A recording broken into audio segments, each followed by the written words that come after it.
Hi, everybody, and welcome to another episode of the Mormon Newscast. Today's date is February 16th, 2026. I'm Radio Free Mormon. I'll be anchoring this show. I'm joined by my intrepid reporter colleagues, Rebecca Biblioteca and Bill Reel. How are both of you? Fantastic. Today is President's Day, isn't it? Yes. Yes. And excellent on this end. So It's also the anniversary of the receipt of Section 76 of the Doctrine and Covenants, by coincidence. Well, I'm going to have a cupcake just for that. Okay. probably a D&C section on every day of the year at some point, right? Probably, and I know them all. Excellent. All right, everybody, we're going to see what are the top stories tonight. We have a thumbnail that's featuring our top story, LDS Church's new apostle and why he was called, and why the other apostles call him Mr. Stay Puffed. Okay, next slide. Let's see, I can do these slides. I'll do these slides since I'm in charge, Bill. Thank you. Top news stories. New apostle changes everything. BYU football player charged with rape. Morehouse students push back on Joseph Smith painting. Mormon grandpa sent to prison for child sexual abuse. LDS dad / GOP leader allegedly waterboards daughter. After our conversation, I think we should probably put waterboards in quotation marks. Don't you agree? Yeah, it's not exactly technically waterboarding, but all of the news outlets are calling it waterboarding. It's more like dunking like a witch. Yeah, it's the feeling of drowning, not being able to breathe in water. I think maybe that's why they're using that term. Yes, I hate feeling like I'm drowning. Colorado Springs LDS Temple sails through approval. And finally, David Archuleta tells all in new book. But first, Bill Reel has the real scoop on the first story of the new apostle who was called. Bill. Yeah, so the LDS Church has announced that Clark Gilbert has been called as the newest member of the Quorum of the 12 Apostles. And we'll play a couple of sound bites from some interviews that he did. In interviews following the announcement, Gilbert described the experience as overwhelming and deeply humbling, which is, I think, what every person says when they're called into the Quorum of the 12. He said that the call came unexpectedly. That, too, also seems to be a repeat thing. And that he felt a mix of shock, gratitude, and a heavy sense of responsibility. I feel like he just has a script from all the guys that got called before him, and he just reads the same things. So there's I like it when Bruce R. McConkie said, I knew it was coming. It was just a matter of time before I got made an apostle by my father-in-law. He is the one exception to the rule. All right. So, like most new apostles, he framed the moment as sacred and life-altering, speaking about his commitment to serve God and the members of the church. He spoke about relying on faith and expressed confidence that God would help him grow in the role. Now, before I play a couple of sound bites, he did 2 interviews. I think one was with Peggy Fletcher Stack, if I'm not mistaken. But the other one was with a gentleman. I didn't catch his name, but that's where we'll play 2 sound bites from.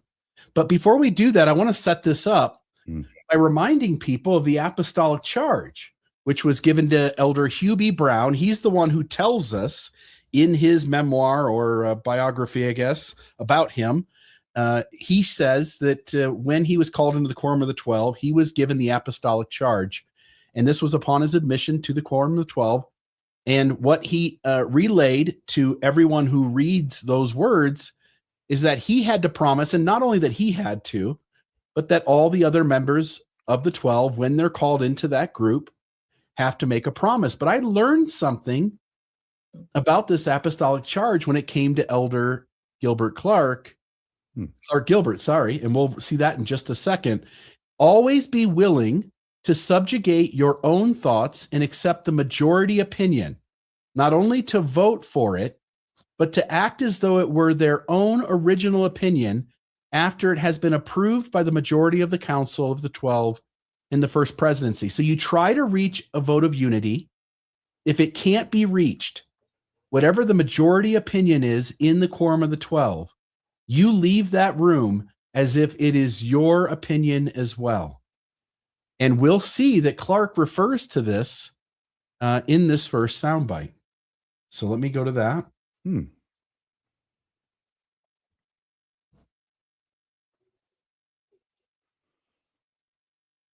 And he said, Brother Gilbert, I should say too, when he says he said, he's talking about Elder Oaks said, Brother Gilbert. So here we go.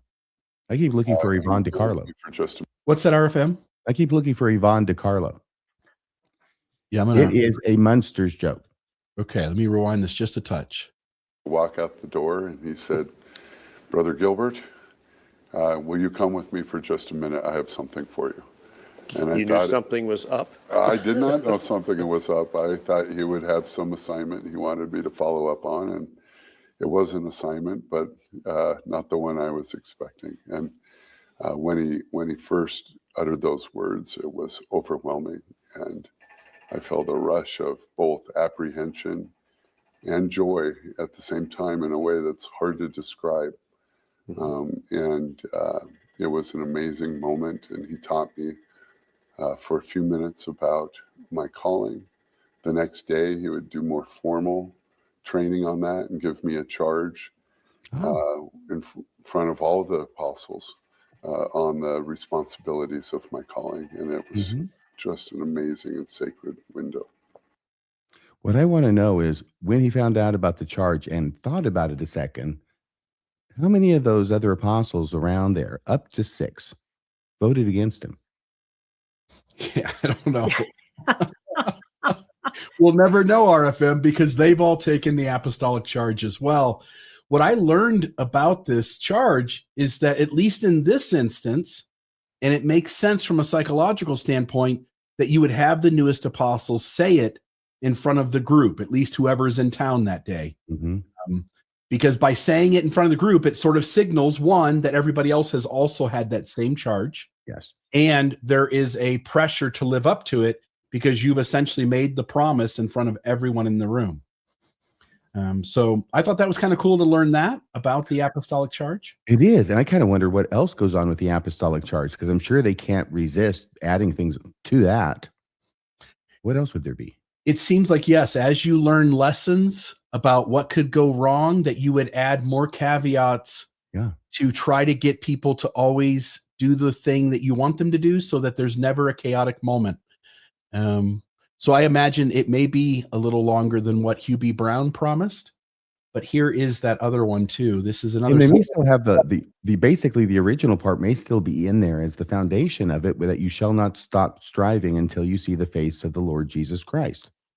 Because that's what was given, I believe, originally by the 3 witnesses when they chose the original 12 apostles in this dispensation in 1835. And I think Oliver Cowdery gave that charge. And as we learned, 1835 or maybe earlier. Oh, yeah, right. The quorum of apostles that the current quorum of apostles trace their authority to. Yeah. And here's the second soundbite. This had something interesting in it, I thought, as well. So how fast is the church growing? You hear some people say, well, there are a lot of people falling away from the church. So where are we at on this? We see just unprecedented numbers in my lifetime. It's been amazing. Of course, you've heard the growth of missionaries serving all around the world. We see institutes filling up all around the world. And some people say, well, institutes growing in Africa, but is it growing right here in Utah? And all of these institutes, we see the University of Utah Institute has grown by 40 or 50% just in the last 5 years. And I think what's happening is young people are surrounded by a noisy, increasingly secular world with polarization all around them, but they aren't finding peace in that world. And when they come to an institute or to a sacrament meeting or to the gospel itself, or they come to a temple, they feel something different. And that is hastening all across the church. And yes, there are people who struggle, but the very answers to those struggles can be found in the gospel of Jesus Christ. Well, that's good to know. I guess I'll be going back then. It's interesting he would say that when President Oaks just a few days ago said, we all know many RMs are leaving right after their mission. You know, he kind of outlined a different projection for the church, a different picture. They've got to get on the same memo on this. And this is the problem that President Oaks is having. Exactly. right off the bat, I think. Yeah. He's new. He's new. What struck me is I think they're measuring things. There's two different, you can measure phenomenal growth in a lot of different ways. It could be people coming into the church, new people. It could be children of record. People are having more kids. What I think they're doing, and again, they're also saying things that would indicate some other things are happening. But it seems to me that what he said on one hand is that, and he mentioned Utah a few times in terms of the data in Utah not being in other places in the world, but that people, young people, are looking around and recognizing that the world is becoming much more secular. He seems to indicate that young people are looking around. They're seeing a lot more people who have left the church. They don't want religion anymore. And as we talked about a couple of weeks ago, one way you could measure growth is that the numbers of the church are down, but that people are more, the people who stay are more vibrant in their faith. And that seems to be, at least on some cues that he's given, what he's speaking about. As the members of the church look around and they see the secularization of the day, that they are doubling down on their faith. And so, we see more missionaries going. Maybe that's true. But as you point out, Elder Oak says a lot of them are going home. A lot of them they stop their attendance or their activity or their faithfulness when they come back from their mission.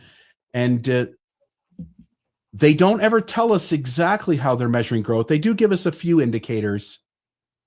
But there were moments in his answer there where he seemed excited about a thing he was told to say, but he also stammered at the end of the answer because he didn't really have the specifics to give anybody. So I'll just note that whether there's something when you're pitching a lie, okay? When you're pitching a lie and you don't want to actually say a lie, that limits what you're able to say. And I think that may account for some of his stammering. Yeah, and can I just say, it is a lie. I recently did an episode that I'll air in the future, probably a couple of weeks, about these statements on growth, because I got tired of these statements, right? And I really wanted to find out what was going on. So I found somebody that could crunch these numbers. A lot of people aren't aware, much like the baby boomers. You know what that is, right? This huge group of people that's moving through time, impacting each decade, with their age. There is a baby boomer-like group of young people right now. This is why they continually talk about institutes being packed, and they talk about missionaries going out, right? And they're also trying to lower ages to get this group of young people together, married, safely on the track, having children. There is a huge number, I learned, of people in this demographic, kind of like baby boomers, but now they're turning 18, 19, and they are moving through the church. So you're going to see a lot of focus on institute, missions, things that young people are doing, because there are big numbers, but simply because of more children, more people that age. It's pretty fascinating. Yeah. And I told RFM a week or two ago, we were having similar conversations on the newscast and in content that the two of us are creating, where we've talked about the discrepancy between like the 80s and the 90s, when the church had really vibrant growth, and the church just unapologetically moved through the world. And it had people coming out and sharing graphs and data saying how big the church would be in another decade or 2 or 3 or 4. And the church was just so excited about all of that. And it didn't have any talks about doubt or people leaving, people having questions. And not only is all the data outside the church, Widows might be an example, the Pew Research Studies, Jana Reese's stuff with the Next Mormons, not only is all of the data outside of the church pointing to a shrinking church, but you also have an institution that cannot stop talking about doubts, cannot stop talking about leaving. And even in this talk where this interview where Clark is wanting to say how high the growth is, he can't help but at least acknowledge to the interviewer that the youth look all around and the world is drastically different than it was a decade or two ago, where the secularization, as he put it, of the world around our youth has changed to that direction. So I don't know. I have a hard time, like the both of you, believing there's growth. And if they are lying, you can only bolster up the numbers for so long before you have to bring those back to earth. here's all I can say. First off, let me preface that by saying I don't care if the church turns a corner and starts growing and people start joining it in great numbers. Okay. It touches me not. So I'm not invested in the church going off the cliff. But compare what we just heard, and we've heard lots of people, especially Elder Cook. He cooks the books, remember? That's how you can remember his name. Elder Cook and this guy now, Elder Gilbert.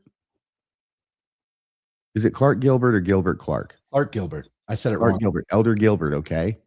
Compare what he just said about church growth with what President Oaks said last week, and tell me if they're saying the same thing. Yeah, right. If the growth were this optimistic, President Oaks would not be that pessimistic. Didn't Oaks say one of, if not the main concern he had was people leaving the church? Yes. Yeah. And the prophet leaders, as he put it.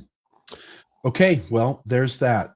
All right, so Gilbert's only 55 years old and in a church where its leaders serve for life and where seniority determines who becomes the next church president.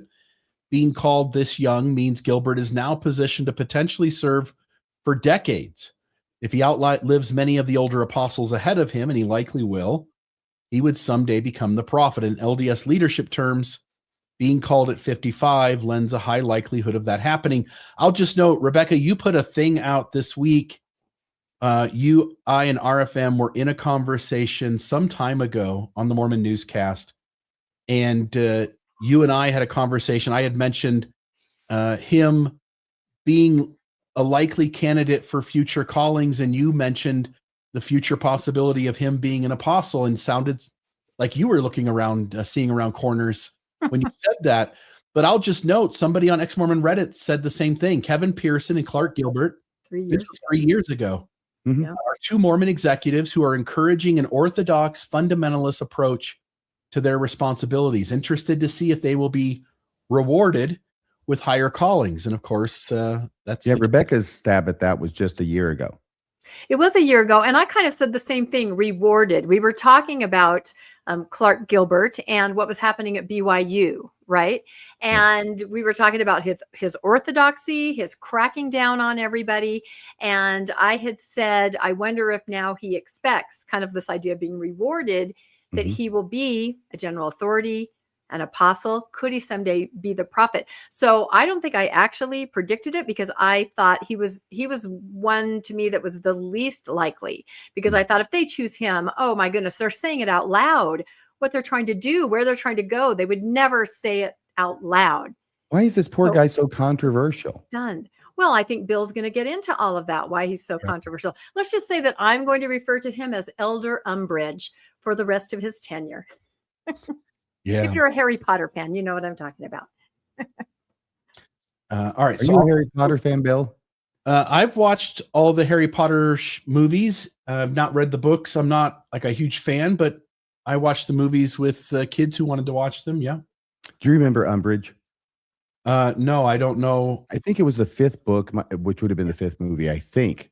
But she was she took over after to head mistress of Hogwarts, She right? took over the whole school basically and kept nailing edicts up on the wall, 30 feet up, and just very punitive and cracking down on everybody. And everybody was terrorized by her. She was the one that made Harry write with that magical quill pen over and over. Yes. And as he wrote, it would be etched into the back of his hand. Yeah.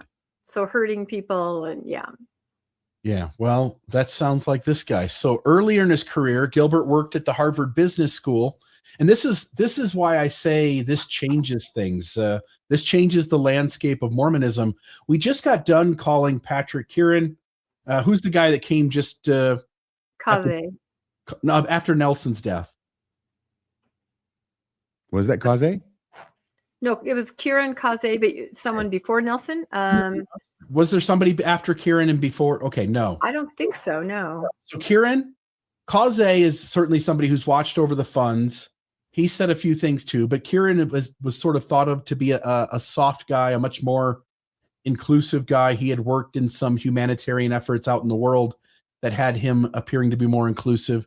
And I'll just note that at least on the outside looking in, Clark Gilbert is the exact opposite of that. And so this is why I say things have changed. Earlier in his career, Gilbert worked at Harvard Business School as a professor of entrepreneurial management, where he studied how organizations adapt or fail during times of disruption. He worked closely with Clayton Christensen. You may know him for writing some books on missionary work in the church, but he's also an influential LDS business thinker. And so beyond just being a religious leader, he's a systems thinker trained in organizational survival. Okay, next here. He later became president and CEO of the Deseret News and Deseret Digital Media. His role there was to help modernize church-owned media and transition it into the digital age. That transition, however, came with major layoffs. If you remember, in 2010, under Gilbert's leadership, the Deseret News eliminated roughly 43% of its staff. By the way, that also shows some kind of decline. You clean house like this when doing things the way you were doing them doesn't work. Now, we obviously live in an age where people are getting their news from online sources, but it also points to LDS faithful members reducing their subscriptions, I think, to the Deseret News. Now, he bragged, by the way, I didn't put this in here, I don't think, but he bragged, by the way, after he took over, that the Deseret News had increased its subscriptions. And the Salt Lake Tribune did some research on that. I couldn't find the article. It came up with a 404 error, but the URL is still online with people talking about it. You certainly may be right about that conclusion, Bill. I think that the way that they're presenting it is that he modernized it, which means that we don't need as many people because we got computers who can do this stuff instead of people. So therefore, they got rid of 43%. Yeah, it's probably not all of that 43%. I agree. Yeah, he also took out a lot of full-time employees, went to sort of part-time workers, had folks that even, I think, served in some ways like from a volunteer point of view or a volunteer status, and they were creating content for them as well. But he reduced the staff significantly. All I'm saying is that when the Salt Lake Tribune looked at the data that he had said, they had demonstrated that at least in a couple of areas, he had over-embellished the numbers and that some of them didn't actually end up being true. So I'll just note here, the move was framed as necessary for survival, but it was painful and controversial. I remember talking about it and reading about it when it happened, and it completely reshaped the printed media news arm of the church. Next up here, Gilbert also played a major role in shaping the direction of church education, particularly at BYU, Idaho. His leadership emphasized faith commitment, orthodoxy, faculty alignment with church authority. If you'll remember this one, we did an episode looking back through time at some things that had gone on through BYU, but what had prompted us, RFM, to do that episode on Mormonism Live about past instances where people came in and tried to get teachers in line was because this moment was happening. And what he was doing was he was reaching out to BYU faculty after they had already signed agreements, even those who had tenure, and was trying to get every staff member, every teacher, every employee, every person in the faculty of BYU, Idaho, and I think BYU did some of these same steps as well, by the way, but trying to get them to sort of recommit to a different standard that required more than the old adage of just being temple worthy, but instead having a temple recommend. And the folks who had tenure were being interacted with on a regular basis at the church schools in order to commit to things that were above and beyond what their actual prior commitment to their jobs were. And I don't have the documents for that anymore, but at the time when we talked about this, we put documents up on the screen to show that you had to go in, you had to sign off saying whether you wanted to agree to the new clause of standards for faculty. And a lot of the folks who had tenure that knew that they were a little more nuanced, a little more inclusive in the church, a little less wanting to sort of proclaim truth claims that had historical issues, kept trying to put those off as much as they could. And I had a couple of sources at the time in the church schools, and both of them are no longer there because of their own accord, because of coming to an end of their career or whatnot. But there was a lot going on, and this guy has really been the force behind the brethren trying to get faculty in line over at BYU Idaho. It says here, critics argue that under his influence, church education has leaned more heavily into reinforcing traditional belief and loyalty rather than encouraging open inquiry, critical thinking, sorry, I got that plural there, and free thought. Supporters, on the other hand, see him as someone protecting the spiritual mission of church institutions. But he was also, I mean, he was the commissioner of church education. So he was also over BYU Provo and driving things that were going on there too, right? Yeah, he started off, I think, at BYU Idaho, and then eventually became essentially over all church education at that level. Yeah.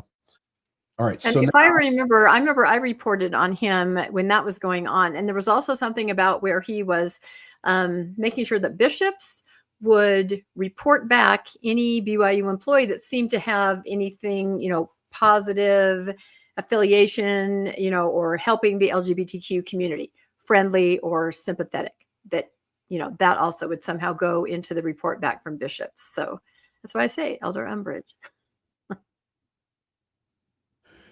All right. Before this call, Gilbert was serving as the church commissioner of education, overseeing the entire church educational system.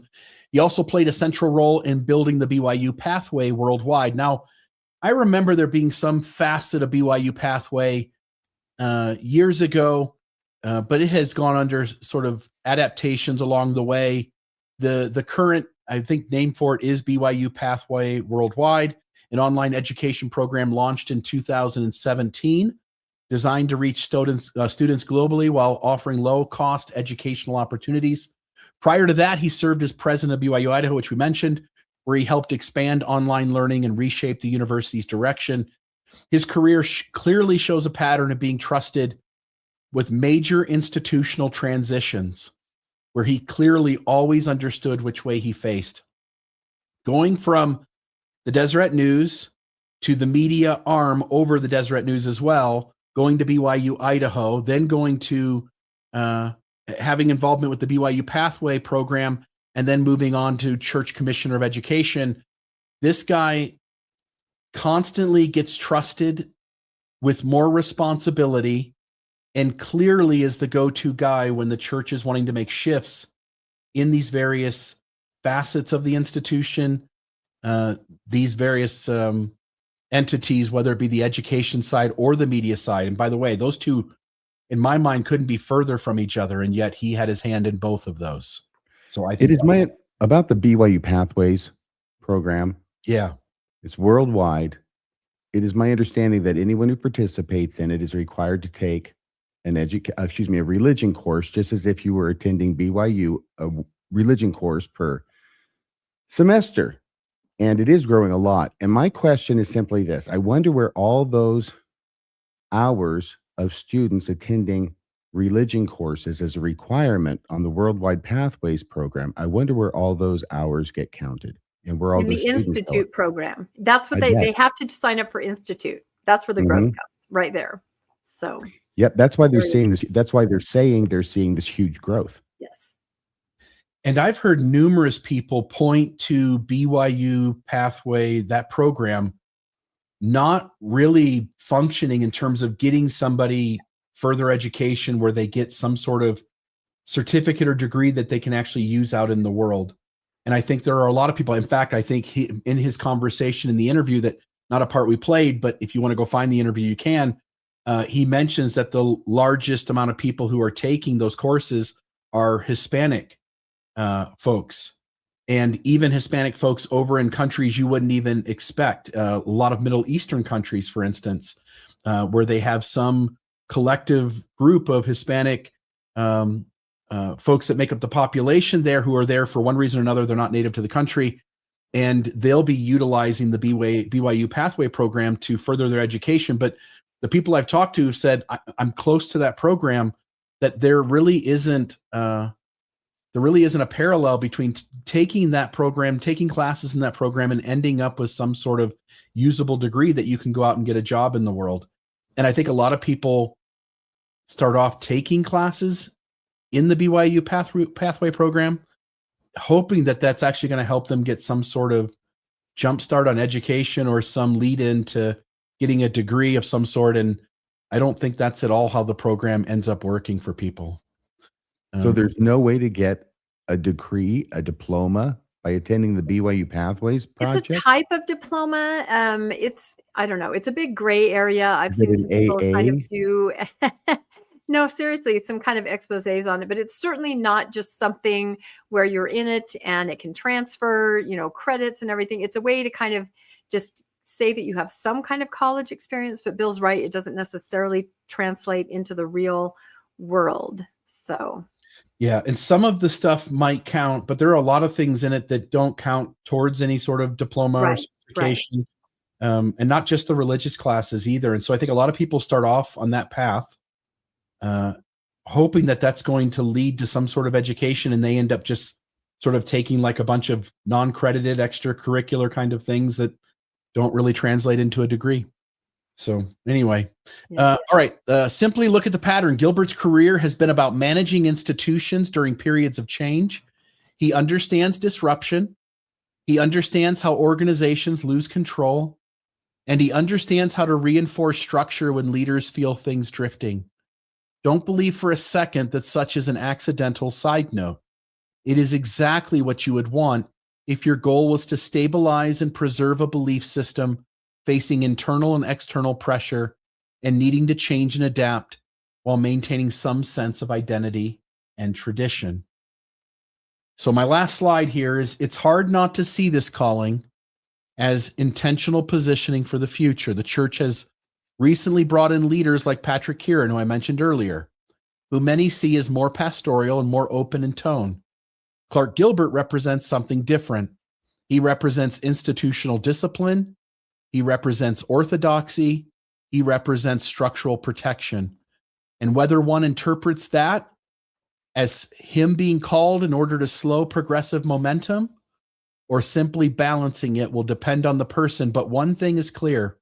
This was not just a spiritual call. It was also an organizational decision about the future direction and stability of the LDS Church. This was no boating accident. No. By the way, on the BYU Pathway side, it does say they have a number of degrees, associate degrees, the AA degrees to which I referred. And they also have bachelor's degrees, about 7 of them, it looks like, having to do with business and family, human services, those kinds of things, communication. So that's what it says on their website. Yeah, I'd love to see a survey of 1,000 random people who took classes on that program, and to know how many of them ended up with a diploma that allowed them to use that diploma in order to enter the workforce. My understanding is the certificates or diplomas are issued either through BYU Idaho or Ensign College. Yeah. Any thoughts? They're accredited. Yeah. Well, BYU Idaho, of course, is. I'm not very familiar with Ensign College, but thoughts from you guys on Clark Gilbert. What else do you have to say about this guy being the newest apostle? Rebecca, you had a lot to say to me earlier on the phone. I have so much to say, and I've been posting so much this week that I don't even know if I have another word to say. I will say, and I do know that I owe each of you $50, and I will hand that to you at Thrive, but I do say that I think I've never been so very surprised by a choice. The recent ones, you've got Kieran, you're like, oh, that's fun to listen to his accent. He seems nice, Kaze, he's kind of exotic. This will be interesting. But this choice, and just the track record of the things that we've seen so far, I just feel like, a lot of us think, oh, maybe when Uchtdorf is the prophet, maybe there'll be some positive changes, that are more inclusive to people in the church. And then I feel like what President Oaks has done by choosing Gilbert is create this Bednar-Gilbert juggernaut that could and will undo any changes that happen. I know I'm thinking about this very strategically, but I'm thinking about a juggernaut.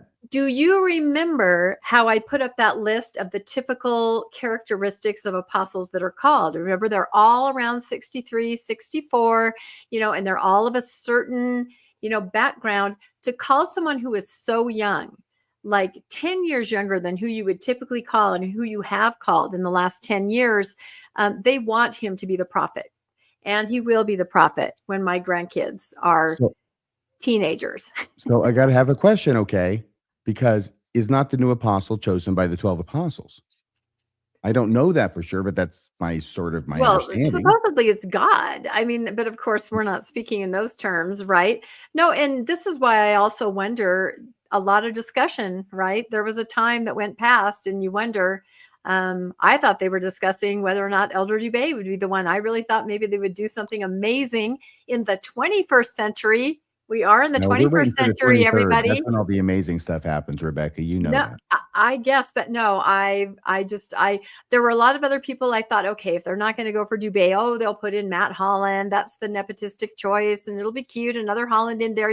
I was fine with almost anyone else. But this scenario, and I think it's because he went after BYU, right? Which is where I spent a large portion of my life. I mean, I went to school there. I worked there for a decade and a half. I know the professors, I know the teachers, or I knew the kinds of people that were there and the things that he did. I mean, I made that meme. I don't know if you guys saw it, kind of about the Harry Potter theme. He sorted faculty members into 4 categories. Let me see. I think I have it here. I can read it because this to me just says only a certain kind of person would do this. Is what I'm trying to say. So he, and this was published. This was in the Tribune.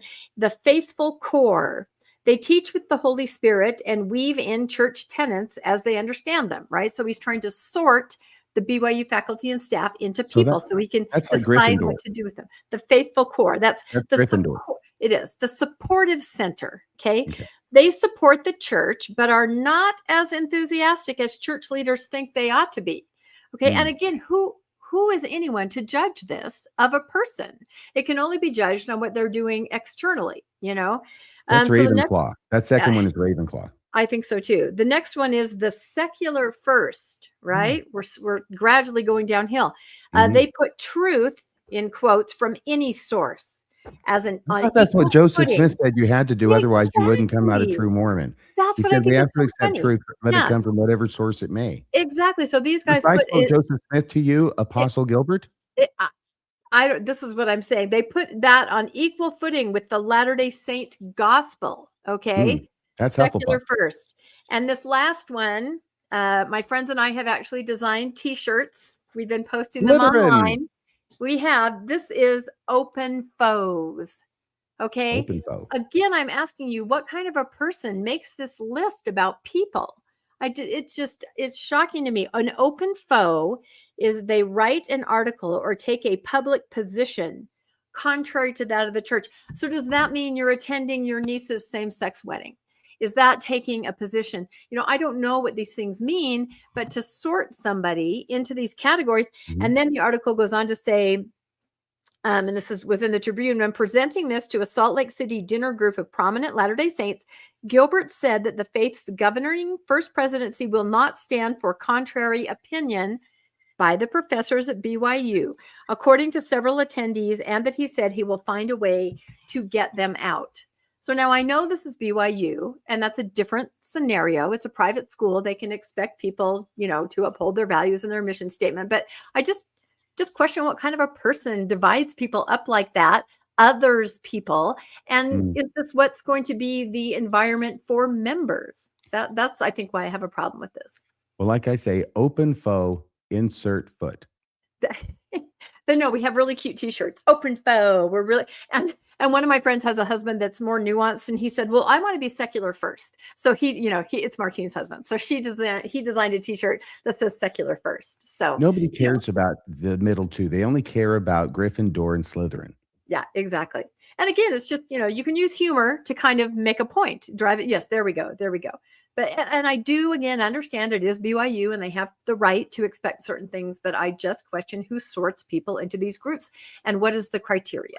I teach with the Holy Spirit and weave in church tenets as I understand them. I think I'm in the faithful core. Look at all of the last one, open foes. They write an article or take a public position contrary to that of the church. Yeah. In other words, we want zero disagreement. We want you to toe the line. Obedience is the first principle of the gospel. They have created, again, he's done it. He's created a way to divide people up so that the bad guys are anybody who criticizes the church at any degree. And you're right. That's the thing. He's the one who's labeling anybody who writes an article or takes a public position contrary to that of the church isn't just somebody with a different opinion. They're an enemy. Well, and didn't we also sort of hear that from President Oaks at his devotional, where he said several times, don't talk to, or be careful who you associate with, only speak with those that are faithful, that have the faithful mindset. So I just see this, I was already rattled by Oaks's talk. As you know, we did an episode on that you'll probably talk about later. But then the calling of Gilbert, I'm like, oh my goodness, I feel like we're just going in this direction. And there's a lot of members of the church that are very nuanced, have very different views, have different kinds of family members, different experiences, situations, and some of them may be considered open foes. Do you know what I mean? Even though they consider themselves an active, faithful member of the LDS Church. Well, it doesn't matter how they consider themselves. That I can assure you. Yeah. Okay. Well, thank you so much for that story, Bill. Going on to Parker Kingston, who I understand was up until recently a football player with BYU. Let me see here. I can't progress that. Are you able to, Bill? Oh, I can't either. Interesting. We didn't check that. Oh, wait. No, it's okay. I think I got it now. Thank you, Bill. Yep. BYU standout receiver Parker Kingston charged with first-degree rape in Utah. We'll cover two stories on that. First one from February 11th, Associated Press, Audrey McAvoy. Prosecutors in Utah have filed a first-degree felony rape charge against Brigham Young University standout wide receiver Parker Kingston, officials said Wednesday. Kingston, 21, is being held without bail in St. George, a city near Arizona, as of February 11th. Washington County prosecutors said his initial appearance in court is scheduled for Friday. That's last Friday, and bail was then set at $100,000 at that Friday hearing. The investigation began last February. That's 2025. Prosecutors said in a news release, a woman who was 20 years old at the time told officers at a St. George hospital that Kingston assaulted her on February 23rd, 2025, prosecutors said. And interesting that a little fact is left out of that, which we'll get to in the probable cause affidavit. Police gathered digital and forensic evidence and interviewed the parties involved and other witnesses. Prosecutors said. BYU said in a statement that it takes any allegation very seriously and will cooperate with law enforcement. It said it would not be able to comment further due to federal and university privacy laws and practices for students. Now, February 13th, as of last Friday, update, BYU says star wide receiver charged with felony rape is no longer a student there, off the team, off the campus. Salt Lake City, Brigham Young University said Friday that standout wide receiver Parker Kingston is no longer a student at the Utah private school after he was arrested this week on a first-degree felony rape charge. Kingston, 21, made his initial court appearance Friday in St. George, where prosecutors say a woman who was 20 years old at the time told officers that Kingston assaulted her at her home last February. He was arrested following a year-long investigation in which detectives collected digital and forensic evidence and interviewed witnesses, Washington County Attorney Jerry Yeager said, and it took him 12 months to do it. I found by clear and convincing evidence that Mr. Kingston was a danger to the community, Judge John Walton said during the hearing. Middle name, possibly boy. Still, Walton allowed Kingston to be released Friday on a $100,000 bond with $10,000 cash immediately paid to the court after he was held initially without bail. His defense attorney, Cara Tungaro, who we've met before on the newscast, agreed that Kingston could have no contact with his accuser or any potential witnesses, must stay off social media, and would wear a GPS ankle monitor to ensure he doesn't return to the southwestern Utah county, except for court appearances. He appeared before the judge by remote video link from jail Friday. If convicted, he could serve 5 years to life in prison. BYU spokesperson John McBride said, The administration and coaches were only made aware of the investigation and the allegations against Kingston after his arrest this week. What he's saying is we didn't know about this during the entire past year. For some reason, he thinks people might think he did. He declined to answer whether Kingston was kicked out or left the school voluntarily. Tangaro, that's the defense attorney, Tangaro told Associated Press on Friday night that she had not yet talked to BYU and could not comment about the case per a court order. You know, you got crazy judges down there in Utah. I got to tell you, Bill. What are these gag orders they hand out like candy? I'm sorry, what? Oh, I was just going to ask you one question that I had asked you before. And with Jake Retzlaff, he was allowed to just be suspended and sort of continue playing. And I guess, is it the difference between civil and criminal charges? Is that what it is? Because that was confusing to me at first. A criminal case was filed against him. No criminal charges were filed against Jake, to my understanding. Okay. There's no civil case that's been filed against this fellow, to my knowledge, but this is criminal. Felony criminal rape charges he got arrested on. And so they said, you're done. Okay. And I do expect that's the difference between the two. Kingston told St. George police that all sexual activity with the woman accusing him of rape was consensual, according to an affidavit unsealed Thursday. The woman told investigators she had made clear to Kingston before he came to her house that she did not want to have sex with him. And she told him to stop several times when he initiated sex, the affidavit said. BYU, the flagship university of the Church of Jesus Christ of Latter-day Saints, known widely as the Mormon Church, has a strict honor code for students that prohibits all sexual relations outside of a marriage between a man and a woman. Those who violate it can face suspension and, for athletes, many weeks riding the bench. Kingston was BYU's leading receiver last season, a fact I did not know, but you probably did, Bill. He is expected to make his next court appearance February 25th. Okay, now, if you have any comments, that's fine. Hey, Bill, did you have something to say? I don't follow BYU football. So I don't really. Okay. Did you know that, Rebecca? Yeah, I mean, I knew that he was a wide receiver, and because I follow it just when I report on the chant, right, which happens all the time. So, oh, right, yeah, exactly. So I just feel like it's deja vu. We just barely were covering Jake Retzlaff, and all these same kind of details, and ironically, the defense consensual is what then means you have to be disciplined or leave the university. Yes. And that's a very common defense in cases like this, obviously. Yeah. So here is the affidavit of probable cause for arrest, which was shipped to me by an attorney friend in Salt Lake City. It's the 5th District Court. This is 2 pages, by the way. It's not very, very long. State of Utah versus Parker Trent Kingston, and there is the case number. I, Cody Layton, that would be the officer, being of lawful age and being first duly sworn upon oath, depose and state as follows. 1, I am employed as a detective for the St. George Police Department. On February 27th, mark the date, 2025, that's last year, a 20-year-old female, AM, they give the initials, made contact with officers at St. George Regional Hospital to report a sexual assault.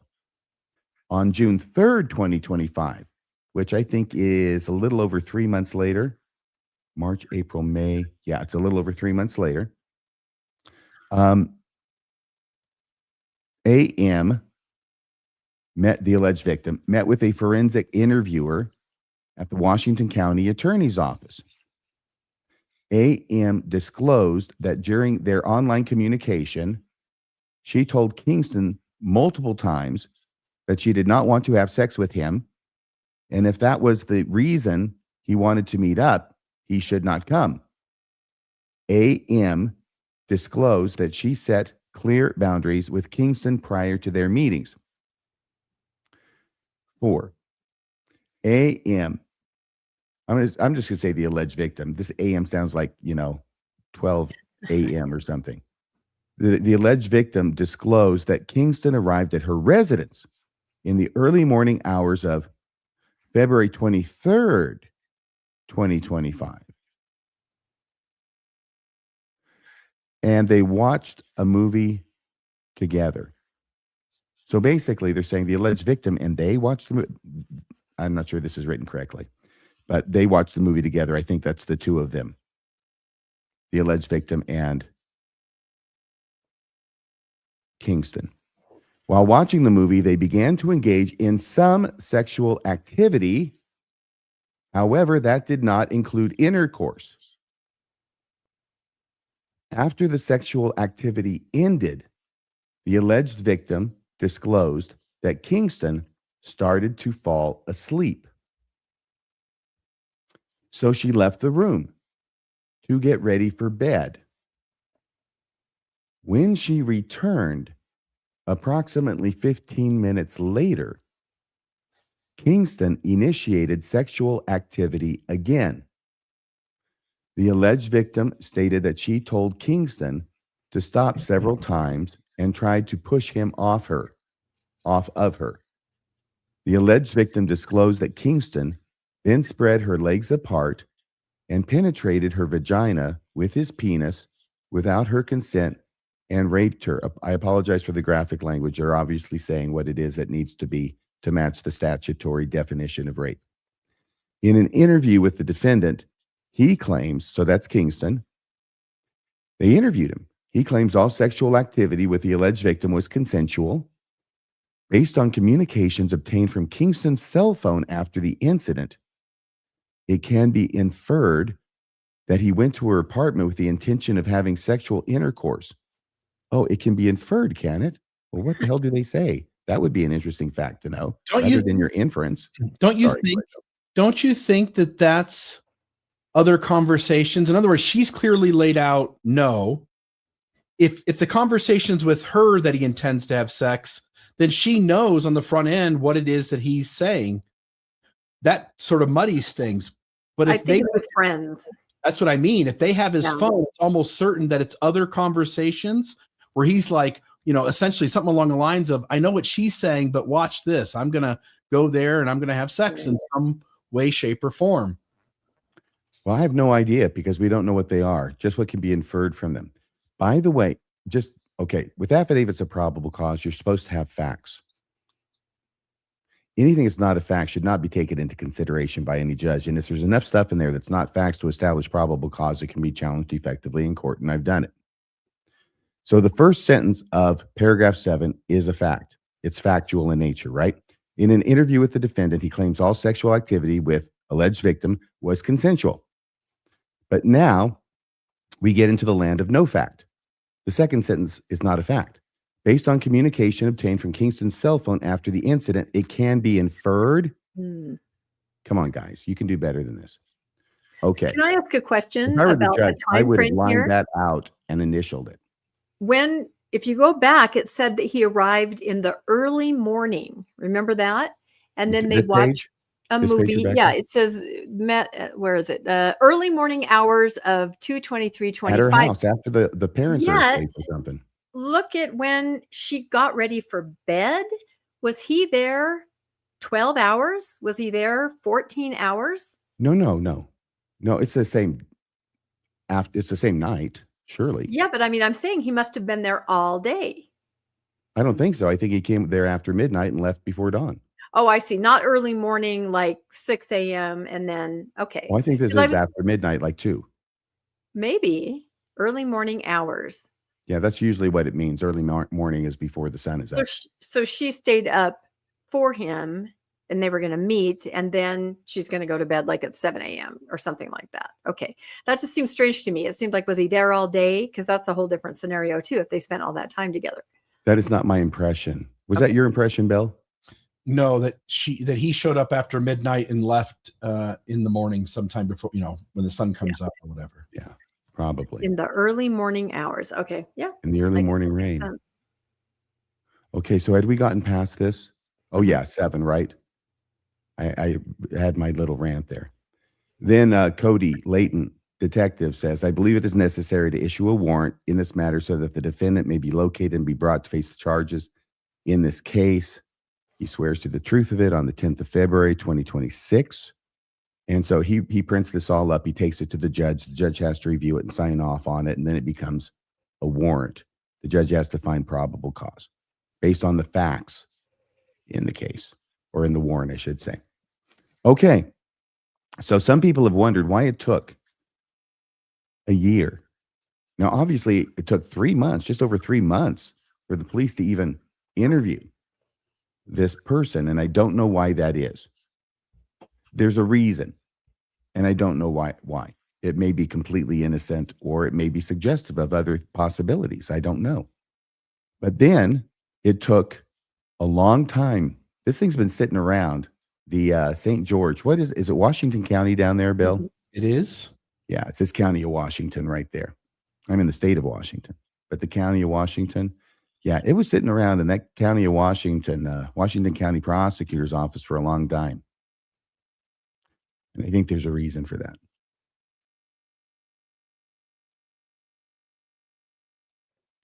Okay. So did you have anything else you guys wanted to say about it?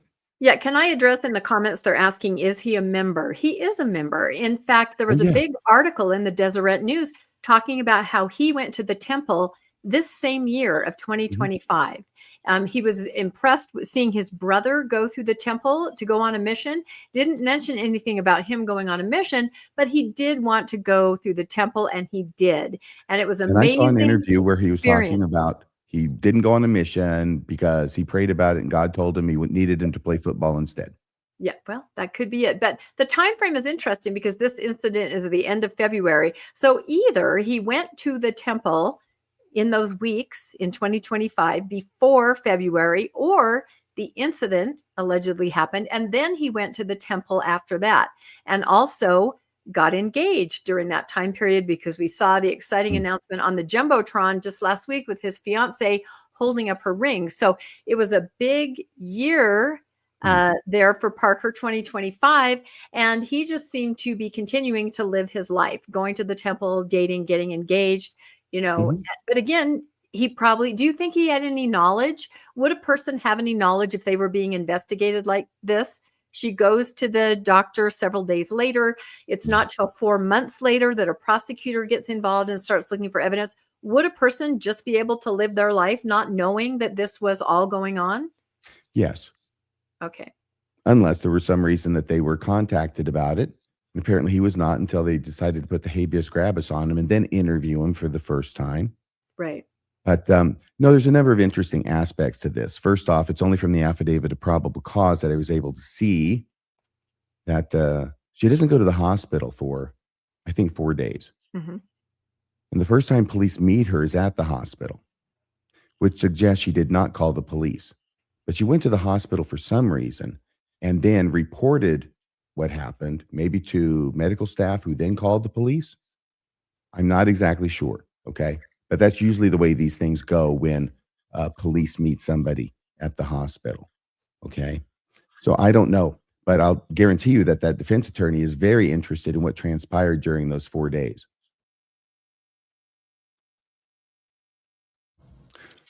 Okay. So that's that story. Are there any other questions in the comment section that you can see, Rebecca? I don't have it on. Where do we know the defense attorney from? Prior stories where she's represented other people. Okay. She may have represented Jake. Okay. Yeah. Because her name did sound familiar. I didn't know if there was a certain story that you were referring to, or just that she's a well-known defense attorney in the area. Okay. Yeah. That's all I meant. Okay. Interesting. All right. Did you want to say anything more about this, Bill? Anything I do would be inferring, so I don't have anything else to say. Okay, very good. Hey, Rebecca, I see your name is up here. Does that I mean know. I don't know why my name is there. We try to keep track. Yes. Oh, I remember this picture. It's my favorite picture of Joseph Isn't that Smith. nice? I've been reporting on this. This is my 3rd week in a row, but something new happens every week. If you remember, 2 weeks ago, I reported that this painting was going to be unveiled and hung in the Morehouse College Martin Luther King Gallery. And then last week, I reported on the actual unveiling of the painting. And this is when the Dean Carter, made the statement. Do you remember what the statement is? What was it? Well, I hope you remember it. I do. Lincoln before Lincoln. Joseph Smith was Lincoln before Lincoln. I thought you meant a subsequent statement about how we can't get any money from supporters anymore. No, that comes up later. No, he made this statement that caught everybody's attention, that Joseph Smith is Lincoln before Lincoln for his views on, enslaved people and racial equality, and a lot of us were sort of scratching our head, a lot of us that know a little bit more about maybe those points of view. So the one question that I got asked after our story last week, people ask in the comments, people messaged me personally, and the question was, does Morehouse know? Right? Do the students or the faculty or the staff, did they know, some of the details of Joseph Smith that may not quite exactly align with calling him Lincoln before Lincoln? Does Morehouse know? Well, I woke up the next morning after that to assurances that Morehouse does know. These were the headlines. There was an article in their in-house student paper. The Morehouse Chapel unveils portrait of Joseph Smith sparks student outrage. Okay, this is their local paper there at the university. And even the Tribune picked it up. We were bamboozled. Students at Black College question why it honored LDS founder Joseph Smith. So very interesting. The students have gotten a hold of this and they are going to raise some questions. On the left there, you see a wall there in the gallery. It has over 300 or 300-ish paintings of all kinds of different people. And you see right now, President Nelson has the coveted spot right next to Abraham Lincoln, because in 2023, he was awarded with the Gandhi King Mandela Peace Prize. He's on Honest Abe's right hand. Yeah, exactly, right there. And they are going to move President Nelson over and put Joseph Smith right next to President Lincoln. This is where he's going to be situated in the gallery. So a little bit about Morehouse College, because I think this matters. None of us had ever heard of Morehouse College in Alabama until 2023, when President Nelson got that award, and it was all over church news. They were so excited, pictures everywhere. It's a prestigious, private, historically Black liberal arts institution for men. It is all men. Isn't that interesting? Located in Atlanta, Georgia, founded in 1867. And it just says its mission is focused on developing disciplined minds, leadership, service, particularly for Black men, all kinds of majors, academic, business, everything. Anyways, it's kind of one of these top-notch. The students there are just fantastic. They are sharp. They are involved. They are articulate. And they are concerned. You can freeze on this if you want to learn more about Morehouse. And they're saying, take that picture down. Huh? And they're saying, take that picture down. Well, and the picture has not been hung up yet. There was an unveiling, and then it's put somewhere as they prepare a place, because you could see that wall. It's packed. They're going to have to shift some people around. And as I understand it, it will be Nelson, Joseph Smith, Lincoln, in that order. Like the first presidency in heaven. Like the first presidency, exactly. So I'm just going to read a little bit out of the article here. Let's see if I can see it better here. It says the Martin Luther King International Chapel sparked campus outrage after it unveiled a portrait of Joseph Smith, founder of Mormonism, in its Hall of Honor. Students say the chapel administrators made the decision without meaningful student input and ignored how the honor conflicts with Morehouse's college legacy. So this is important to note. They're not really criticizing anybody on either side. The university who said, yes, let's have this portrait, or the church that says, this is our founder, but they're just saying it does not match. The legacy, the mission of Morehouse does not match this portrait and some of the things that it represents. So the chapel unveiled the portrait. We already talked about that. 2 days later, chapel assistants. Now, these are students that work in the chapel. They're in charge of setting up for events, hanging the paintings, just taking care of everything that happens there in the chapel. So chapel assistants began drafting a formal letter of dissent. Does Morehouse know? Yes, it does.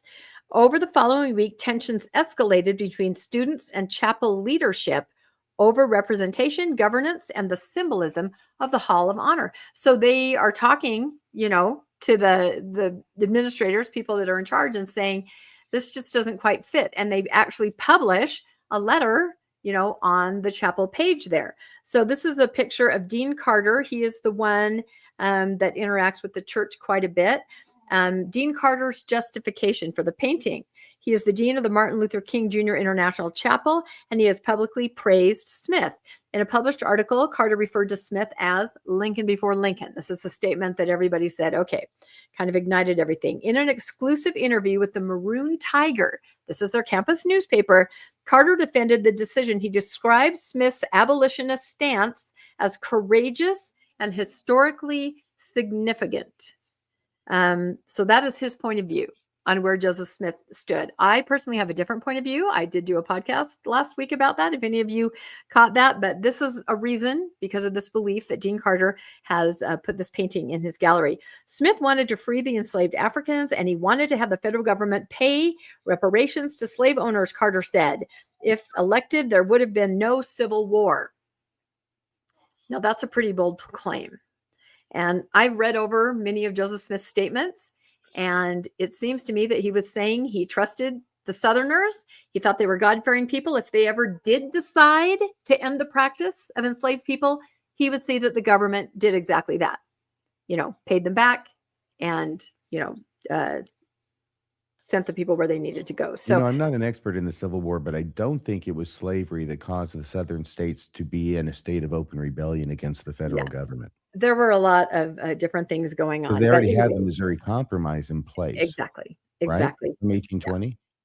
Yeah. And as Bill has said over and over, Joseph Smith running for president, what did you say, Bill, before? It's like, there's a list of 17 guys, and it's a guy way down on the end who has this platform. He was never going to be president.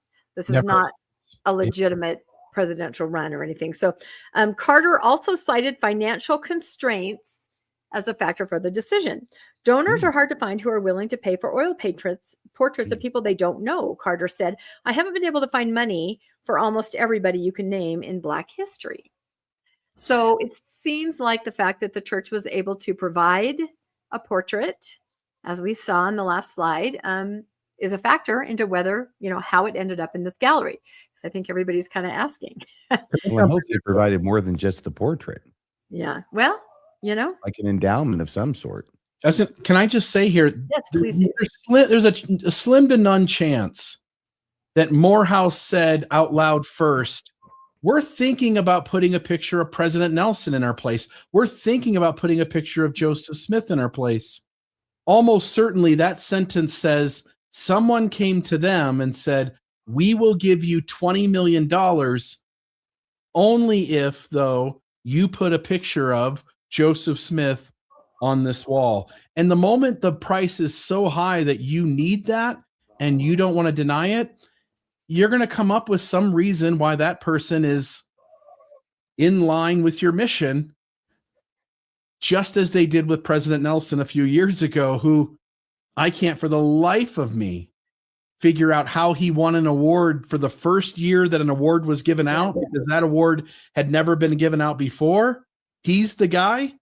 That only makes sense if the church or a significant donor who's a member went to Morehouse College and offered the money first, with the caveat that the painting goes in second. Yeah, I think there is a lot of confusion on that, and hopefully we can cut through some of that in the coming days. But you do, and we've reported on this, the church has been trying to make strides, reaching out to the NAACP, giving large donations, providing scholarships, having, photo opportunities. The gospel choir that I used to sing in went and sang at a big event in Santa Fe with the NAACP. There's a lot of press on, these relationships, bridge building, mending fences, not apologies, but, these opportunities to look like, there's sort of a relationship happening there. In fact, there were just 2 articles yesterday about the NAACP, like in the Tribune and the Church News. I was like, wow, they're really pushing this. So student dissent and alleged retaliation. Here's where it gets interesting, right? So you have these students that are part of the chapel assistant program. They see something they can't understand. They write a letter. What happens next? So on Wednesday, February 4th, Junior Alonzo Brinson, the 40th president of the Chapel Assistants, and Junior Demarion King, vice president of the same group, released a letter condemning the decision to honor Smith. The letter questioned whether the induction aligned with Morehouse's mission and institutional values. Students involved say that the chapel administration dismissed their concerns and in some cases responded with disciplinary actions. On February 5th, King, that's one of the students, advanced to the finals of the Otis Moss oratorical contest. So he's in a contest where he has to give an oration. During his speech, King publicly criticized the college's decision. So here is what this student said as part of his oratory in a competition. And as I understand it, it was over 500 students there listening to this.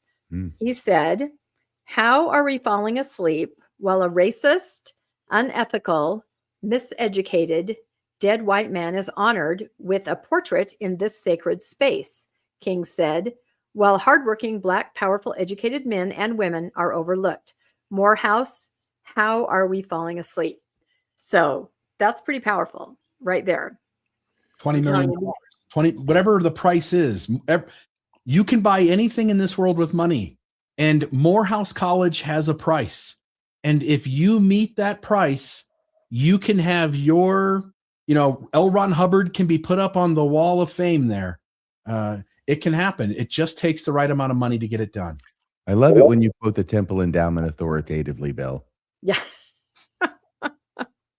Oh my goodness. Okay. So, but it didn't end there because, and I'll kind of paraphrase here for the sake of time, but the same student was going to give a special address at a special gala event. He had been chosen months before and he was going to deliver the address. I'll bet people were unpleased when he gave this as part of his speech. Yes. The students allege that then he was a phone call, somebody called him and said, "You are disqualified from doing that. You are no longer going to do that." It says your decision to do the Instagram post, as well as what you said during the oratorical contest, has become a negative for having you stand before people at the gala, they allege. So then it goes on, and let's see, any disciplinary action against the students? No, there hasn't been anything that's, official yet, because it's kind of still an ongoing situation.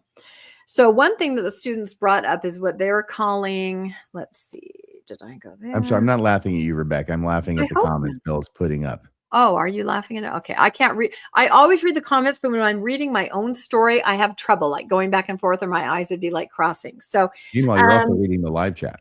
Exactly. So this is one thing they brought up: disparities during the unveiling.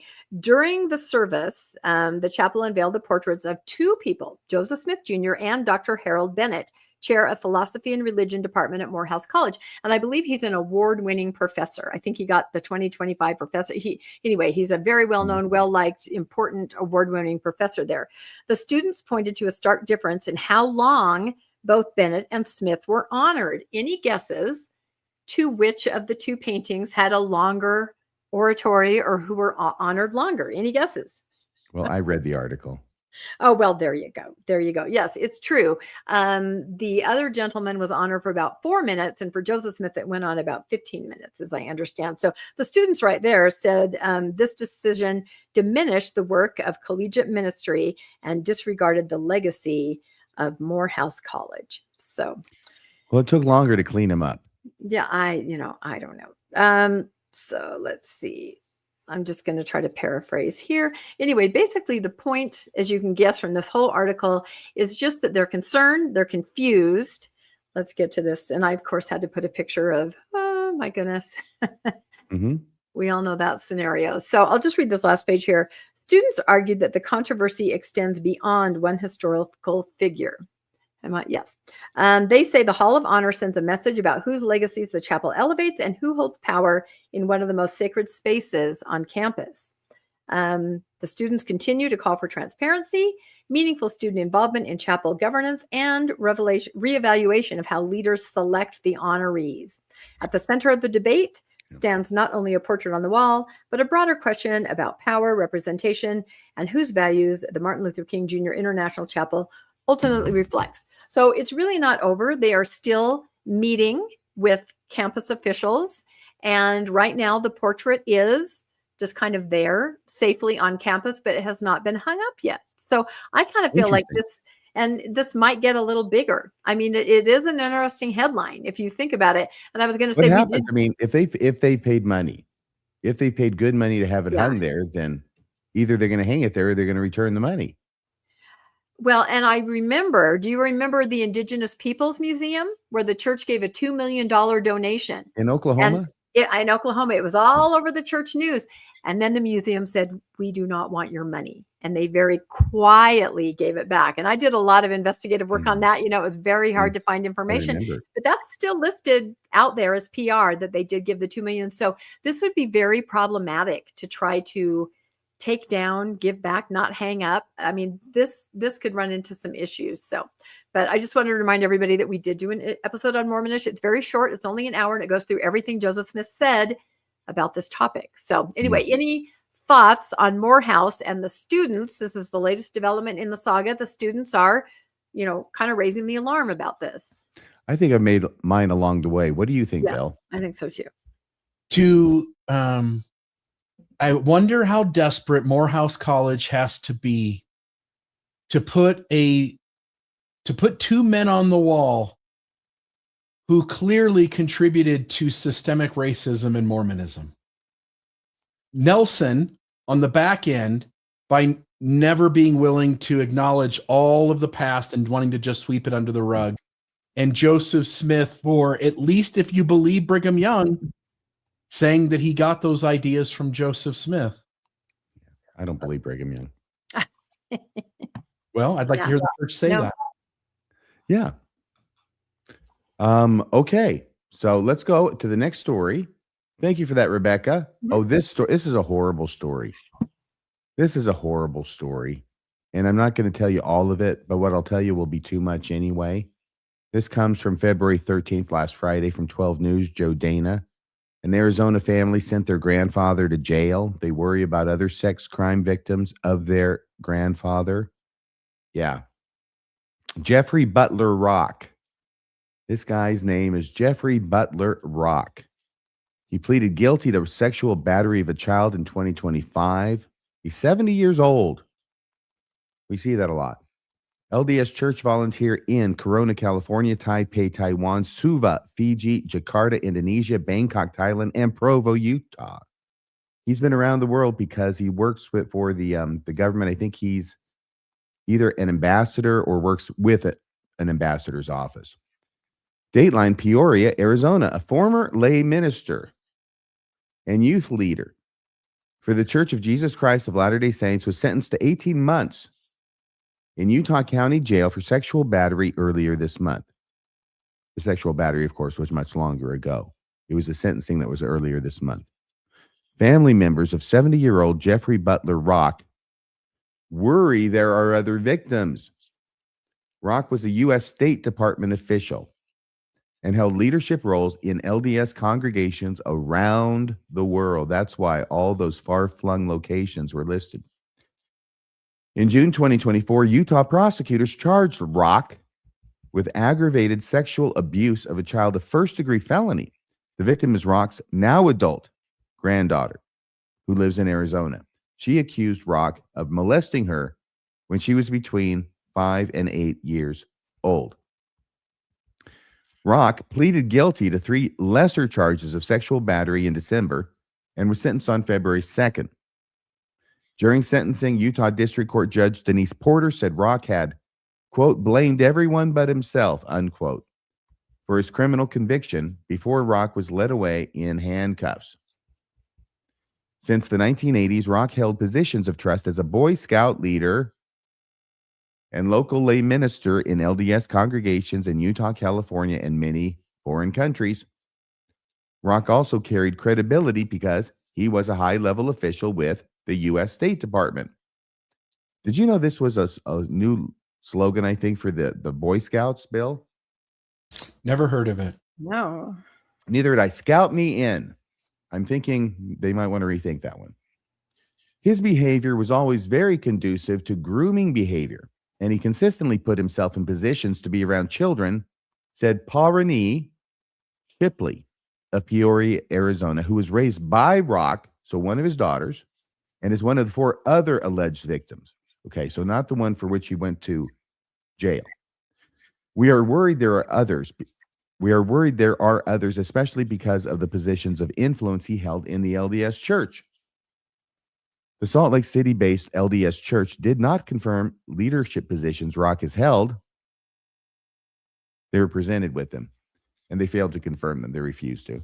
However, a spokesperson confirmed the church placed restrictions on Rock's membership in 2023. So we won't tell you the leadership positions he's had, but we'll tell you that we did a good thing and placed restrictions on him, on his membership in 2023, 3 years ago. A total of 5 relatives of Rock have publicly accused him of sexual abuse in police reports, written statements to the LDS Church, and a 2017 social media post. A second grandchild filed a police report in Surprise, Arizona in 2023, alleging molestation dating back several years. That investigation has not resulted in charges. In 2017, an adult stepson of Rock, Patrick Rock, alleged in a Facebook post that he grew up in terror and wanted to alert others. He described Rock as a gregarious pillar of the community, but a violent sexual predator to his family members. So one face to the outside community, a completely different face when he's at home. We lived in many countries abroad. We were isolated. He was a diplomat. His immunity protected him from local authorities. Remember, he's got diplomatic immunity. He's not subject to the laws of the land in which he is stationed. Patrick Rock wrote, "Myself, my mom, and my sister reached out to the LDS Church for help. He lied to them. They protected him with misguided mercy." Misguided mercy, he says.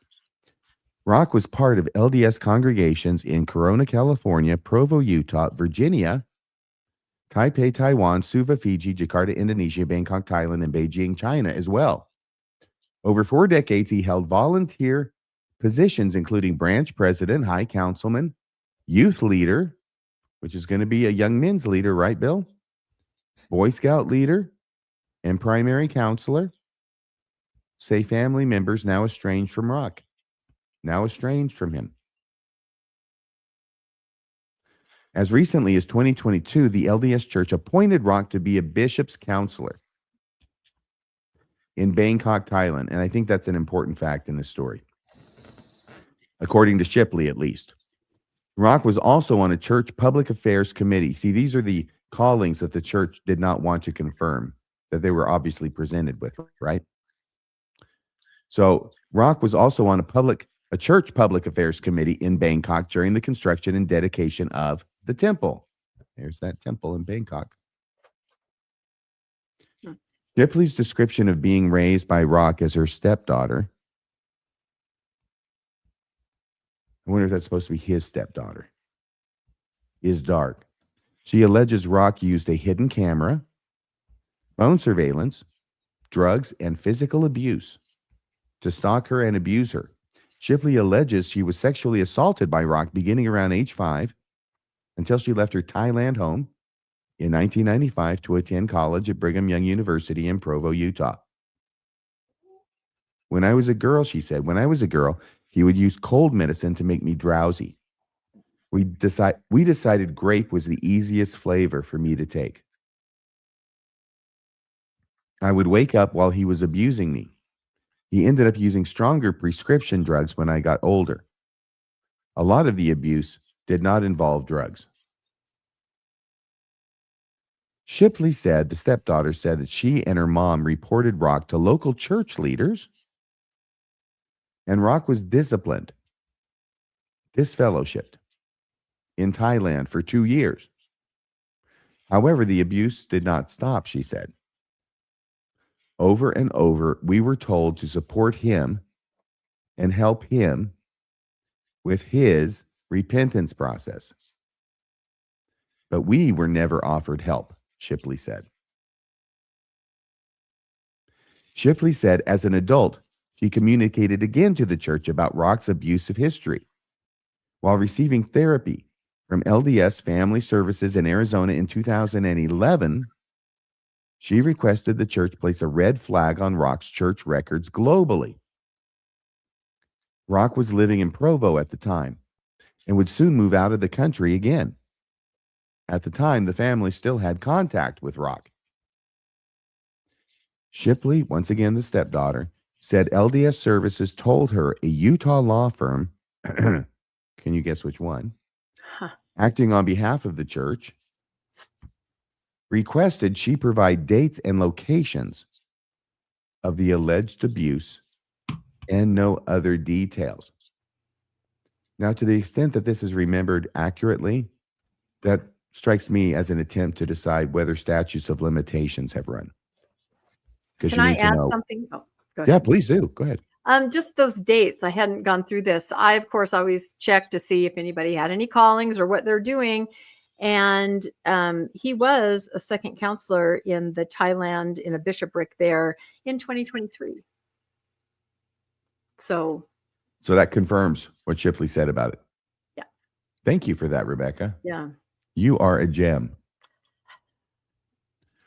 I provided, this is continuing to quote, I provided it all, and 2 weeks later, my therapist, with tears in his eyes, said that he was told to tell me word for word that I am to no longer concern myself with the membership of Jeff Rock in the church, and I need to focus on my own healing, and I must still have healing that needs to take place,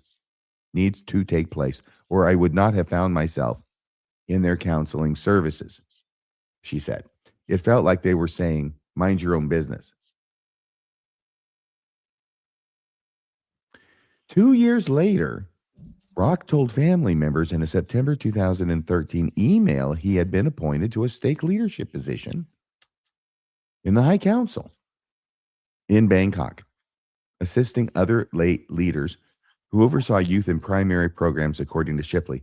You know, this lay leader stuff, I just don't know if that communicates to people how high up these like stake presidents are in the church. Lay leader sounds so low on the totem pole. But yeah, stake presidents, and I think somebody said even the level above them are not paid, and so therefore are technically defined as lay leaders. So he was apparently in a high council in Bangkok, assisting other high councilmen and the stake presidency. I'll put it in Mormon terms, okay? Who oversaw youth and primary programs. Wonder what he was over as that particular high councilman. According to Shipley, we have worried the church did not put guardrails in place to protect others from him, Shipley said. In November 2023, Shipley traveled to Salt Lake to personally deliver a written dossier of allegations against Rock to the LDS Church's top 15 leaders in Salt Lake City, Utah. At the time, Rock was living in Thailand.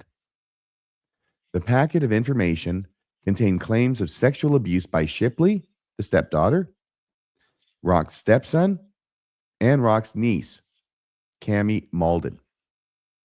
It also contained a letter written by Rock's ex-wife, who lived with Rock for nearly 2 decades, alleging severe sexual and physical abuse by Rock against her.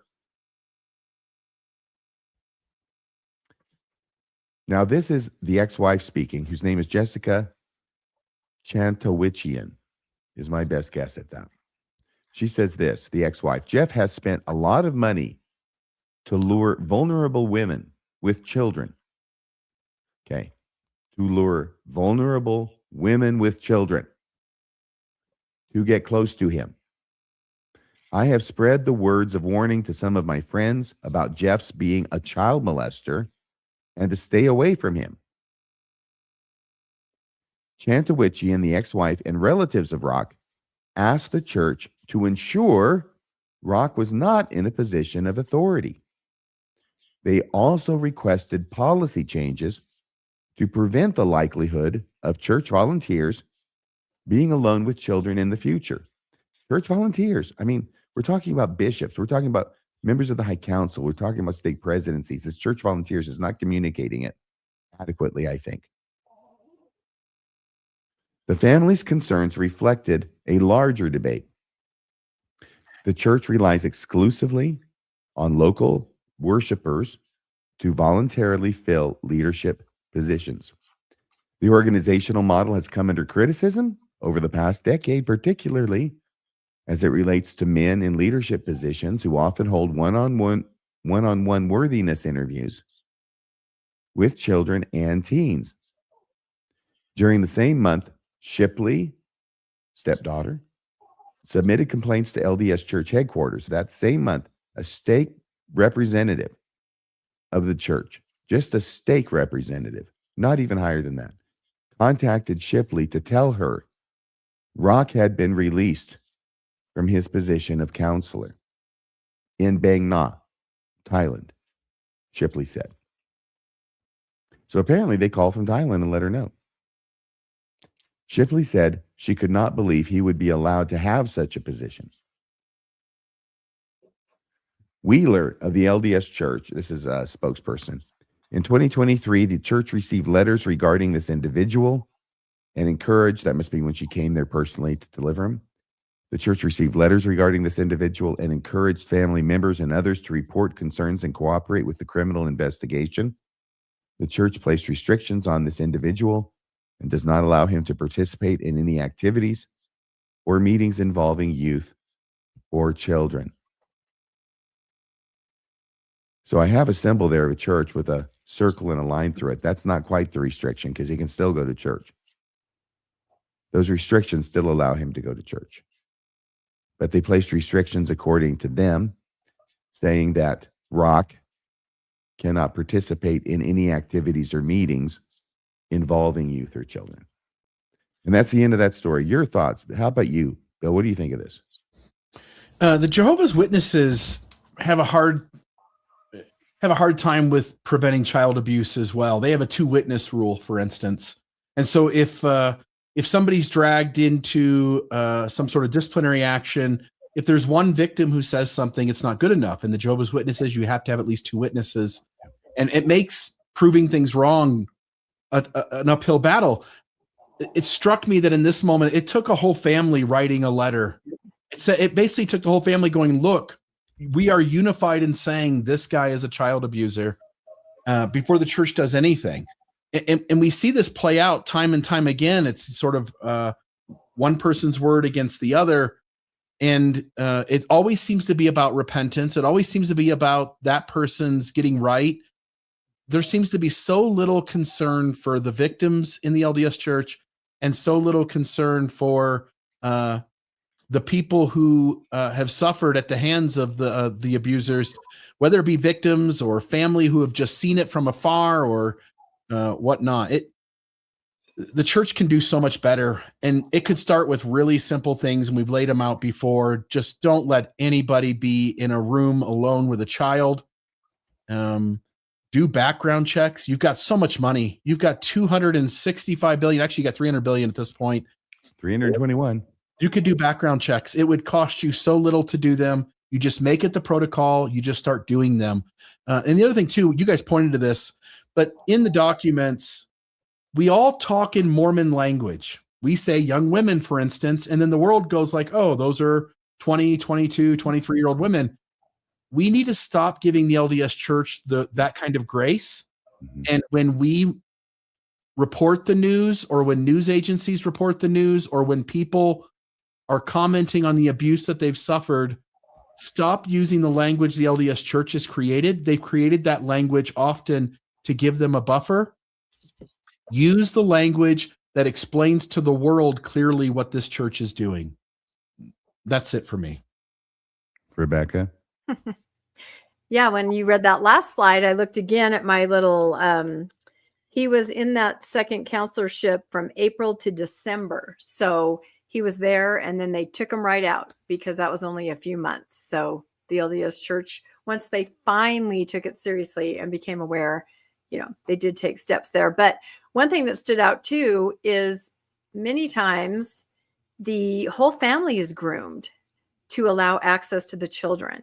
So it's not always, like the wife warned, he likes to sort of groom moms with young kids, right? Sometimes the Oh, whole yeah, family is absolutely. groomed to allow access to the children. He's the best friend of the family. Remember the Jan Broberg case? He's our favorite home teacher, and the whole family is being manipulated to trust this person and allow him, I mean, I've heard of cases where things happen in the same room, where there's not even recognizing what is happening because you feel so innocent. It's all innocent. It's our good friend. It's our home teacher. So that stood out right there, that if that's the kind of person he is, I guarantee there's more victims in Thailand probably than they know of.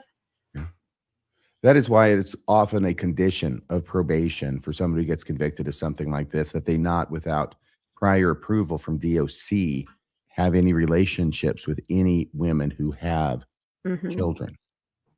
That's of a certain interesting. age. Yeah. The other thing that stood out is, again, we hear this all the time, the victim is told that what's more important than the victim and their healing is the repentance of the perpetrator. And we hear that all the time, and we see that in action in church courts everywhere. But we need to worry about his repentance. The victim, they'll figure it out. They'll be fine. But we need to get him right with God. And that's always the number one concern. And they prove that time and time again by their actions, by the abuse hotline, all those things. It's about getting the person to repent and back into activity. And the victim, well, hopefully that'll be fine. But yeah, that's disgusting. It's an awful, horrible story. It Awful. is. It really is. By the way, Bill, not to take away from the story, and just a little bit of biblical aside, the 2 witnesses required by the J-Dubs is based on the law of Moses in the Old Testament, and it is actually quite literally what is meant when we quote the scripture saying, in the mouths of 2 or 3 witnesses shall every word be established. Yeah, I'm aware of that. My main impetus in saying this is that in the Jehovah's Witnesses, in the J-Dubs faith, it doesn't matter how good of a testimony that one witness has. It doesn't matter what the evidence is. They are adamant that their theology dictates that it has to be 2 witnesses. And as all of us know, one witness with the right kind of evidence is enough of a witness. And religions hiding behind these kinds of ideas when we're not talking about 2 people disagreeing about what happened on the other side of a wall that none of us seen. What we're talking about is when one witness steps forward having evidence that is beyond a reasonable doubt, and that witness alone. I think back in the days of the Mosaic Law, they probably didn't have CSI Jerusalem or anything. They probably were kind of limited to somebody saw something. Yeah. That in the age we live in, there are plenty of single witnesses who have incontrovertible evidence or evidence beyond a reasonable doubt that says that we as religious institutions should be doing something different and doing a better job to protect victims. Mm-hmm. In fact, it's that rule that the apocryphal story of Susanna and the elders revolves. But anyway, it's a great story, actually. It should have been in the Bible, but it didn't make the cut. Okay, I think we have. Can it be? Is it temple update time, Rebecca? It's always temple update time, but as you will see here, I've reduced it down to 1 slide because I feel that everybody knows the story. Everybody knows the rhetoric. I do not need to go into it anymore. I'm saying the same thing over and over, and everybody can probably repeat everything that's said. So we talked last week about, how it was going to go to the city council meeting, the Colorado Springs Temple. There was a residents group. Again, I'm repeating myself. That was in opposition to the height and the bright. I showed that letter, remember, where they said that the church temple department was directing what people would say and choosing who would speak, and that if you were asked to speak, please say no, because it was already all orchestrated. I tried to go in and listen to the meeting, but I almost feel like I've lost my stomach for it. When I heard those phrases, almost, I probably just need a second wind. But when I heard those phrases again, it draws my own eyes upward. It's an integral part of my religious worship. You can't stop me from, so does the McDonald's sign. That's what sounds good to me. Where heaven and earth meet. I just heard those over and over again. And I just thought, I'm just going to make 1 slide. But anyway, the Colorado Springs City Council gives the Church of Jesus Christ of Latter-day Saints Temple a unanimous, I stuck in there till the vote, thumbs up. Yes, 8. they, it was interesting because somebody else was watching it who contacted me, and this person said they had been on a city council here in Utah where another temple was being built. And so they knew how city councils worked. And they said that they really saw the Colorado Springs City Council, no offense to any of them, just being very sort of enamored with the church's story, kind of taken in by what this person called a dog and pony show. And this person told me, when you're on the city council, you have to kind of learn to look beyond that, look beyond the smoke and mirrors, look beyond, all of the answers that use wiggle words. She knew how it went, but this council, they were very, very excited about the temple. No conditions. It's going to be 140 feet tall. It's going to be lit, like I like to say, jacked up to Jesus. They didn't really put anything in place. Some other city council we've seen, they're like, well, look at Fairview. It's like, hey, you got to turn the lights down. No, it can't be lit all night. It seemed like Colorado Springs was just very excited to push it through, and it's going to be all the things that the church dreamed of and more. So now I haven't really strange, because the last time I checked, there was a very strong fundamentalist evangelical Christian component in Colorado Springs. Well, here is what I feel. I feel it's one of the ones that really slipped in under the radar. Really slipped in. And I know that the residents group maybe started a little late on things. In fact, I kind of told their story to some of the people in Cody. Remember Cody, who started right out of the gate for all the good it did them. And they all said, oh, gosh, that's too late. You really have to have a really intense campaign for almost as soon as they reveal that drawing. So anyway, that temple will have a groundbreaking. I have not heard if the residents group is going to continue. A lot of them choose not to. It is an incredible amount of money out of your own pocket. And I know this, talking to the residents group that I've worked with, we're talking hundreds and hundreds of thousands of dollars for these groups to try to mobilize and, change something about the temple. But but it's approved, right? It's a done deal. But I said unanimous. It's going. So there's nothing to appeal unless they challenged it. Did they challenge it? Yeah, they may just try to take it, I don't know, to a higher court. We've seen that before where they're going to challenge. But again.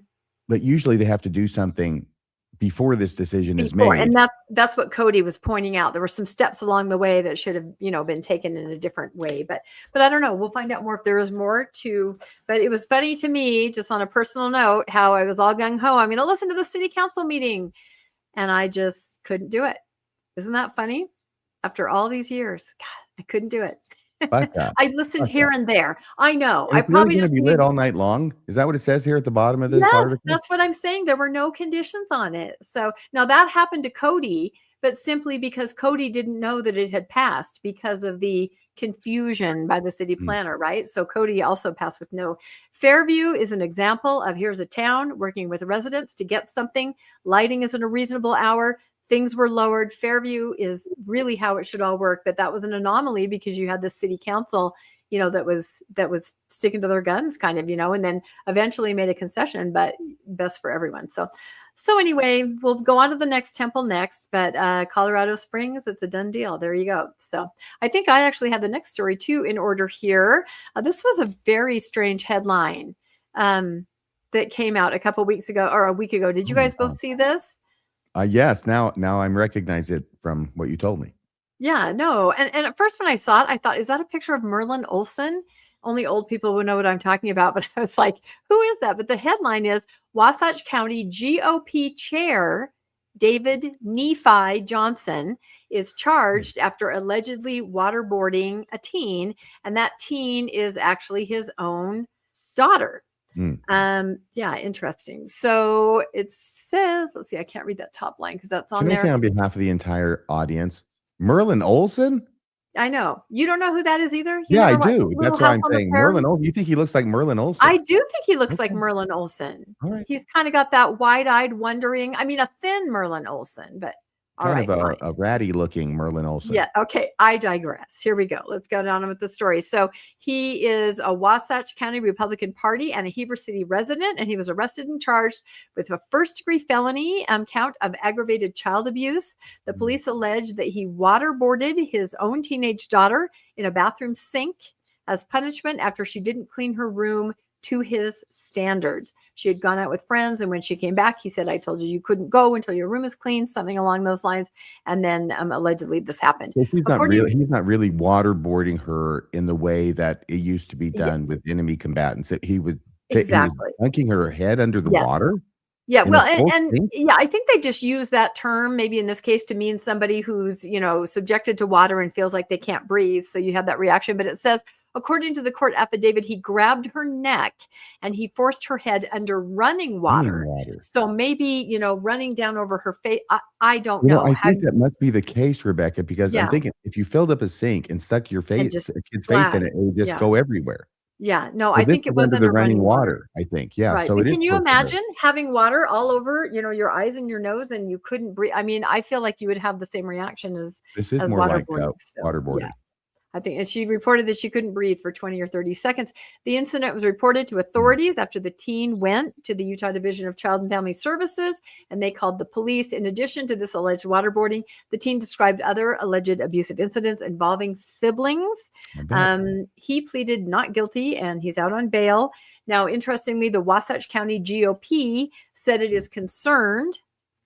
That makes sense. And has temporarily shifted the leadership to its vice chair, but emphasized that authorities should complete their investigation.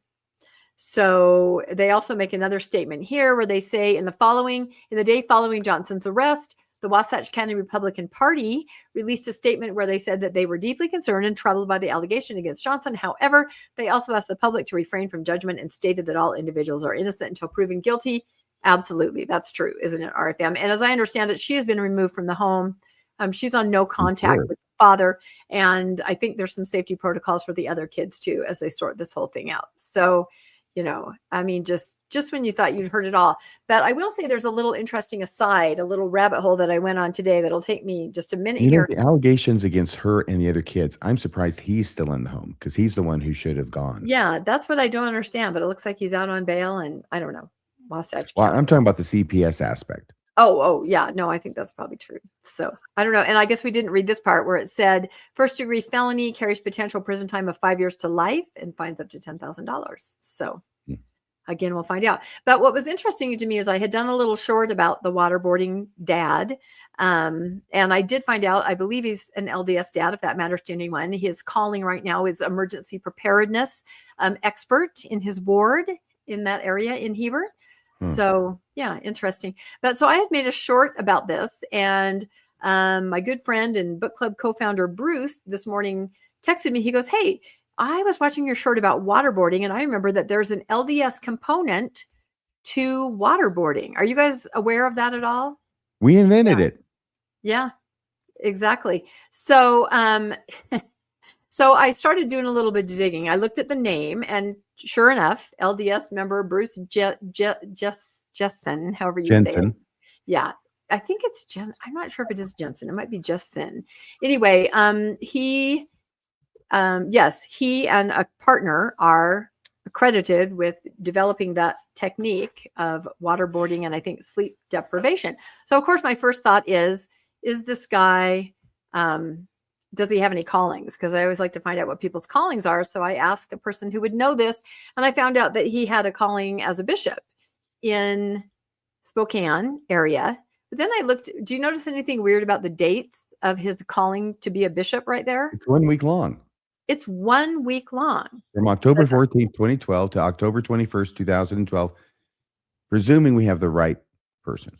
Yeah, and it is the right person. So, and I thought that's very strange. So here's a person that, is known for developing this technique, controversial of waterboarding, and he's a member of the church and he's called to be a bishop, and then he's released a week later. So I thought, okay, there has to be a story there, and I can tie it into my waterboarding story. Yeah. So I keep looking, and I find out that when he was called as a bishop in Spokane, it hit all the papers, right? New Mormon bishop in Spokane has controversial past. Isn't this interesting? This is in 2012 in October. The psychologist who helped develop military interrogation techniques that include sleep deprivation and waterboarding has been appointed to a church position. And I found this article and versions of it in many different papers in Washington and also even some national papers. So I thought, okay, that makes sense. Maybe if he's called and it's getting some traction here, and it's not a great look for the church. Maybe that's why he's only a bishop for 1 week. So it kind of details, it's Jessen, not Jensen. It says he was called as a bishop, unpaid. They go into that, and they contact Can I just stop him. you for a second, Rebecca? Because I think this is important. It is not Jensen like it said on the other slide. No, that was my typo. Jessen, Jesen. Yep, that was my typo. I'm sorry about that. So, I know it's hard for me to see. Yeah, and so this is all in the articles all over. They explain what a bishop is. They explain his controversial past. They say it surprised different human rights groups, that he would be put in charge of a congregation. When they contacted him, he said, "I don't have anything to say to you," and hung up. So there you go. So I can see that this would be a supercharged situation. So then I started trying to find out, did he step away? Was he asked to step away? And here it is, psychologist who helped devise CIA interrogation program, lost Mormon role. So this article goes on to say, basically that local leaders, the church spokesman say, met with Jessen and together determined that it would be difficult for him to serve as an effective leader in that position. So that's what they put out in all the papers, that the local leaders decided that he should not serve anymore, given, what happened in the past, and given that now it's getting all this national attention. Sorry, my dog is coughing. What's interesting, Rebecca, the previous slide, not this one here. This guy invented waterboarding and interrogation techniques. In that very last sentence, it only takes a couple of media phone calls to get underneath this guy's feathers, to get underneath this guy's skin and get him all riled up. Contacted by phone for a comment, Jessen said, "I don't have anything to say to you," and he hung up. Right. And I thought that too. Hung up. Yeah. I thought it would at least take like some electrodes hooked up to him or something. Yeah. Well, anyway, so this really piqued my interest, because you know what I think every time a statement says local leaders, you know what I think? I always think it's not the local leaders. I mean, they just were the ones that just called him to be a bishop. Why a week later would they change their mind? And I already kind of tipped my hand by flipping the slides, but I started to thinking, what's going on in the US the end of September 2012? Any guesses, anybody? Why would the church not want negative headlines? Exactly. It already made the headlines. Does Romney's religion condone torture? Right? So this already is trickling up to the presidential campaign. There was talk about, should he be asked this question when he's debating Barack Obama? Should they talk about torture? And an LDS member who created, this technique. And so I predict what happened is that local leaders didn't even know really what was going on. It was upper leadership that said, you get that guy out of here now. You stop those headlines. We're done. Do you think that might be realistic? I just thought it was an interesting little rabbit hole. So they've got an election coming up 3 weeks away, and the the people over there in Spokane say, I think it's a good time to make this guy a bishop. Exactly. Yep. And I think they weren't thinking. I mean, I assume they knew. Everyone knew. He was very well known, but his ward and stake knew who he was. This is obviously a church decision at the very, very top on down. That's what I think. Yep. That's what I think. And I think just on a local level, you're not thinking about it. But as soon as they saw those headlines, controversial bishop, and then loses position, and then here it is, does Romney's religion condone torture? And this is that Mormon moment era where, everything's going great for Mormonism. You've got movies, you've got slogans, you've got YouTube videos, you've got Mitt Romney. The last thing you need is Mormons to be associated with torture. So anyway, it's a little side note, but I thought that was very interesting. I was not aware of that scenario. So back to you, RFM. Thank you. Couple comments. First off, I'm not monitoring the live chat, but in case there is anybody out there who is contesting what I said about the Susanna and the elders not being in the Bible, of course, I'm referring to the Protestant Bible as opposed to the Catholic Bible, or my NSRV over there that does have the Apocrypha, capital T, capital A in it.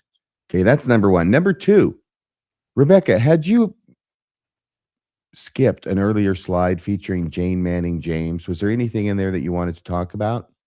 No, I don't think. I just put up different slides having to do with, the LDS Church and a racist past. And no, I didn't skip it for any purpose except for just moving ahead. So, yeah. Any thoughts from you, Bill?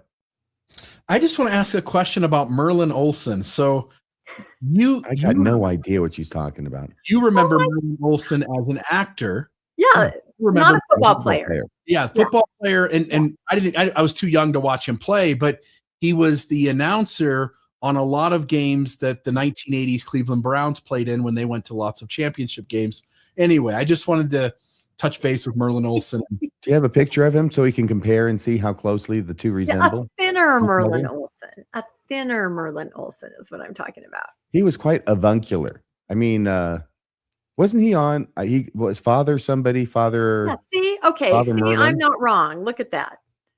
You think he looks like that other guy? Yes, he looks very much like that other guy. This guy, I would let babysit my kid and wouldn't expect the kid to get stuck under a running water. The other guy looks like he would do that just for grins. I thought the other guy looked a little bit like the Reynolds actor. I forget what his first name is. Ryan Reynolds? Ryan Reynolds. I thought it looked a little bit like him. Oh, my. Blake will be interested to hear that. Expect a lawsuit in the morning. Maybe if Ryan Reynolds and Merlin Olsen had a baby. Yeah, actually, that's not too bad, Rebecca. I think that's pretty good, honestly, and it's certainly better than a lot of them I've come up with. Yeah. It just popped into my head. I was a huge Little House on the Prairie fan. That's probably why. Oh, we have an update. Yes. We've got an update on Chief Mitiga. Breaking, right? Chief Mitiga update. Breaking. You may recall that over a year ago, I did a review of Chief Mitiga in an episode called Chief Mitiga and the Legend of the Lost Scrolls. It was actually originally called Chief Mitiga and the Makers of the Lost Bark, but we changed it because that was just a little too obscure. So anyway, this cat has been running around proclaiming himself to be the best thing since Joseph Smith. He is the Lamanite. He's the one who's got these birch bark scrolls that have nothing but Mormonism all over them, if you interpret them correctly. And actually, in that episode, the one scroll he had actually looked like a legitimate birch bark scroll, but the interpretation was crazy. It was completely different from the way anybody from that tribe would interpret it, and exactly the way that a Mormon bent on getting Mormonism out of it would interpret it. So he was going around, and then he was in the Church of Christ for a while. Bickertonites, I guess he couldn't get an appointment with an apostle. He said at one time, it was a year ago when I was doing this. It was June, so maybe it was a year and a half ago. Anyway, he said he had an appointment with an apostle to talk with him about these scrolls in the coming week. But we never heard how that went. At least I didn't. And I certainly never heard about it from the apostle. So he left Mormonism and went to the Church of Christ Bickertonites. If that's Mormonism, then he just, was a lateral move.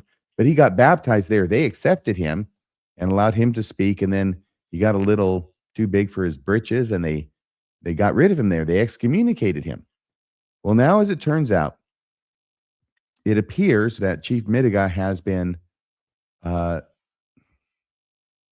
relieved of his chiefly duties, if I can put it that way.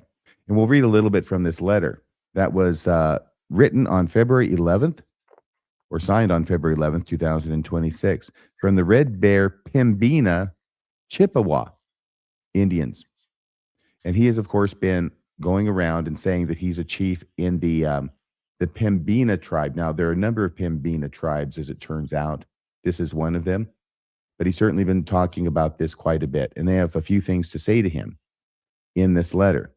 It says, after due review, counsel, and deliberation, it has been determined that the responsibilities of Ojima have not been upheld in a manner consistent with the teachings of humility, balance, accountability, and service to the people. The Red Bear Band of the Pembina Chippewa Nation is governed by no other tribe, clan, or nation. No other leadership structure or system can override the generational integrity of the Red Bear Band. You, talking to David Taylor, that's this guy's name, you are guilty of undermining undermining this foundation. You have publicly and privately dishonored your siblings. You, David Taylor, have dishonored your father, Gichi Aya and Ogima of the Red Bear Band. You dishonored your mother, Gichi Nokomus of the Red Bear Band. You dishonored the sacred Nuz Maniduwag, Two-Spirit, one of the most sacred members of the Ojibwe community. Within your own family, you have used time, energy, resources for self-promotion, declaring validation comes from exposure. No, validation comes from blood. You gave nothing back, not time, resources, unification, or participation for any member of your family or community for 10 years. All violations, and that is capitalized in the original, all violations for leadership as an Ojimas with the Red Bear Band of Pembina Chippewa Indians. And finally, effective immediately. By the way, I'm showing a number of images from different podcasts. I didn't have room for all of them that welcomed him on to have him talk about his view of his role in Mormonism and why it is that he should have the position of leadership. Effective immediately, the individual previously recognized in the role of Ojima is relieved of the duties, authority, and representation associated with that title. You will always be a Pembina Chippewa, a member of the tribe. You will always be a member of the Red Bear Band. You will no longer be Ojima of the Red Bear Band. We understand you sit upon councils of other nations, of other tribes. We do not have jurisdiction nor authority to make actions within their halls. Within ours, you have none. So that's all I'm reading from that letter. And I was surprised by the vehemence of some of the language. What did you think, Rebecca? So is he no longer chief? Can he no longer call himself chief? Is that I what think it is? that Ojima is their word for chief. That was the impression I got, or it's a leadership position of some sort. But he says, no more. And the second word after chief, I always say Mitigawa. I get it wrong every time. I've done it on podcasts over and over. Mitiga. Is that also a title, not a name? I kind of think it does. I think it is. Yeah. No it's longer David Taylor. Called that at all. Yeah. And I think I've asked some other people, this is sort of an all in the family kind of a thing here with his, family group. And so, but it sounds like they said in other groups, he's a leader. Is that what it kind of sounds like? So I'm not sure, but I do know that a lot of people were really excited about the Birch Bark Scrolls. There were many, many podcasts. There were lots of comments. I keep thinking this is the kind of thing my parents would have gone crazy over, right? They love farms. They love that kind of stuff. They would have gone, oh my gosh, they've found some of the evidence. So yeah, okay with me if he's not, No, the usual gullible suspects were sucking down everything that David Taylor was dishing out. Yeah, exactly. How many times has Ward Radio or Quick Media, how many times have they stood behind somebody, utilizing that voice as a credible voice in that Mormon space, only to have, at least for years, you and I in the background seeing through these things for what they are. You and I have been criticizing Chief Mitiga, you especially, for years now at this point. And as you point out, they keep wanting to put him out front. Of course, now recently he's left the LDS Church, and then other folks utilized him with another LDS traditions. But man, whether it's what's his name? David Miscavige? No, the YouTube guy that's a Mormon that's joined other churches, and David Alexander. Yeah. Oh, right. The Yellow Deli guy. Yep. Yeah. Chief Mitiga. Lots of other little characters here along the way, but man, just see through them, guys. All you have to do is use your critical thinking skills and be a rational thinker and figure out that these people do not have the credibility you wish they did. Mormonism seems to attract a lot of disreputable kinds of people. There's child molesters. There's these kind of, I'm not saying that David Mitiga is, but these kind of con men like David Alexander. He's another con man. And see him just in real time, right? And of course, I don't know if it attracts people who do the affinity fraud, because it seems like they just sort of, they're already Mormon, right? They don't have to be attracted to the church. But there's all these kinds of people who seem to thrive in Mormonism. I wonder if it's because you're taught from being a young child on, you're taught to see con men as the most trustable people in your world, seers and revelators. And so you spend the rest of your life going, that's what a good guy, that's what a credible source of information looks like, acts like, behaves like. And then as time goes on, maybe you ought to just recognize that that mold actually should be defined in some other way. That is a really good point. It's also like people pointing at speakers in general conference and saying, that is a good speaker. Did you put these together for us, Bill?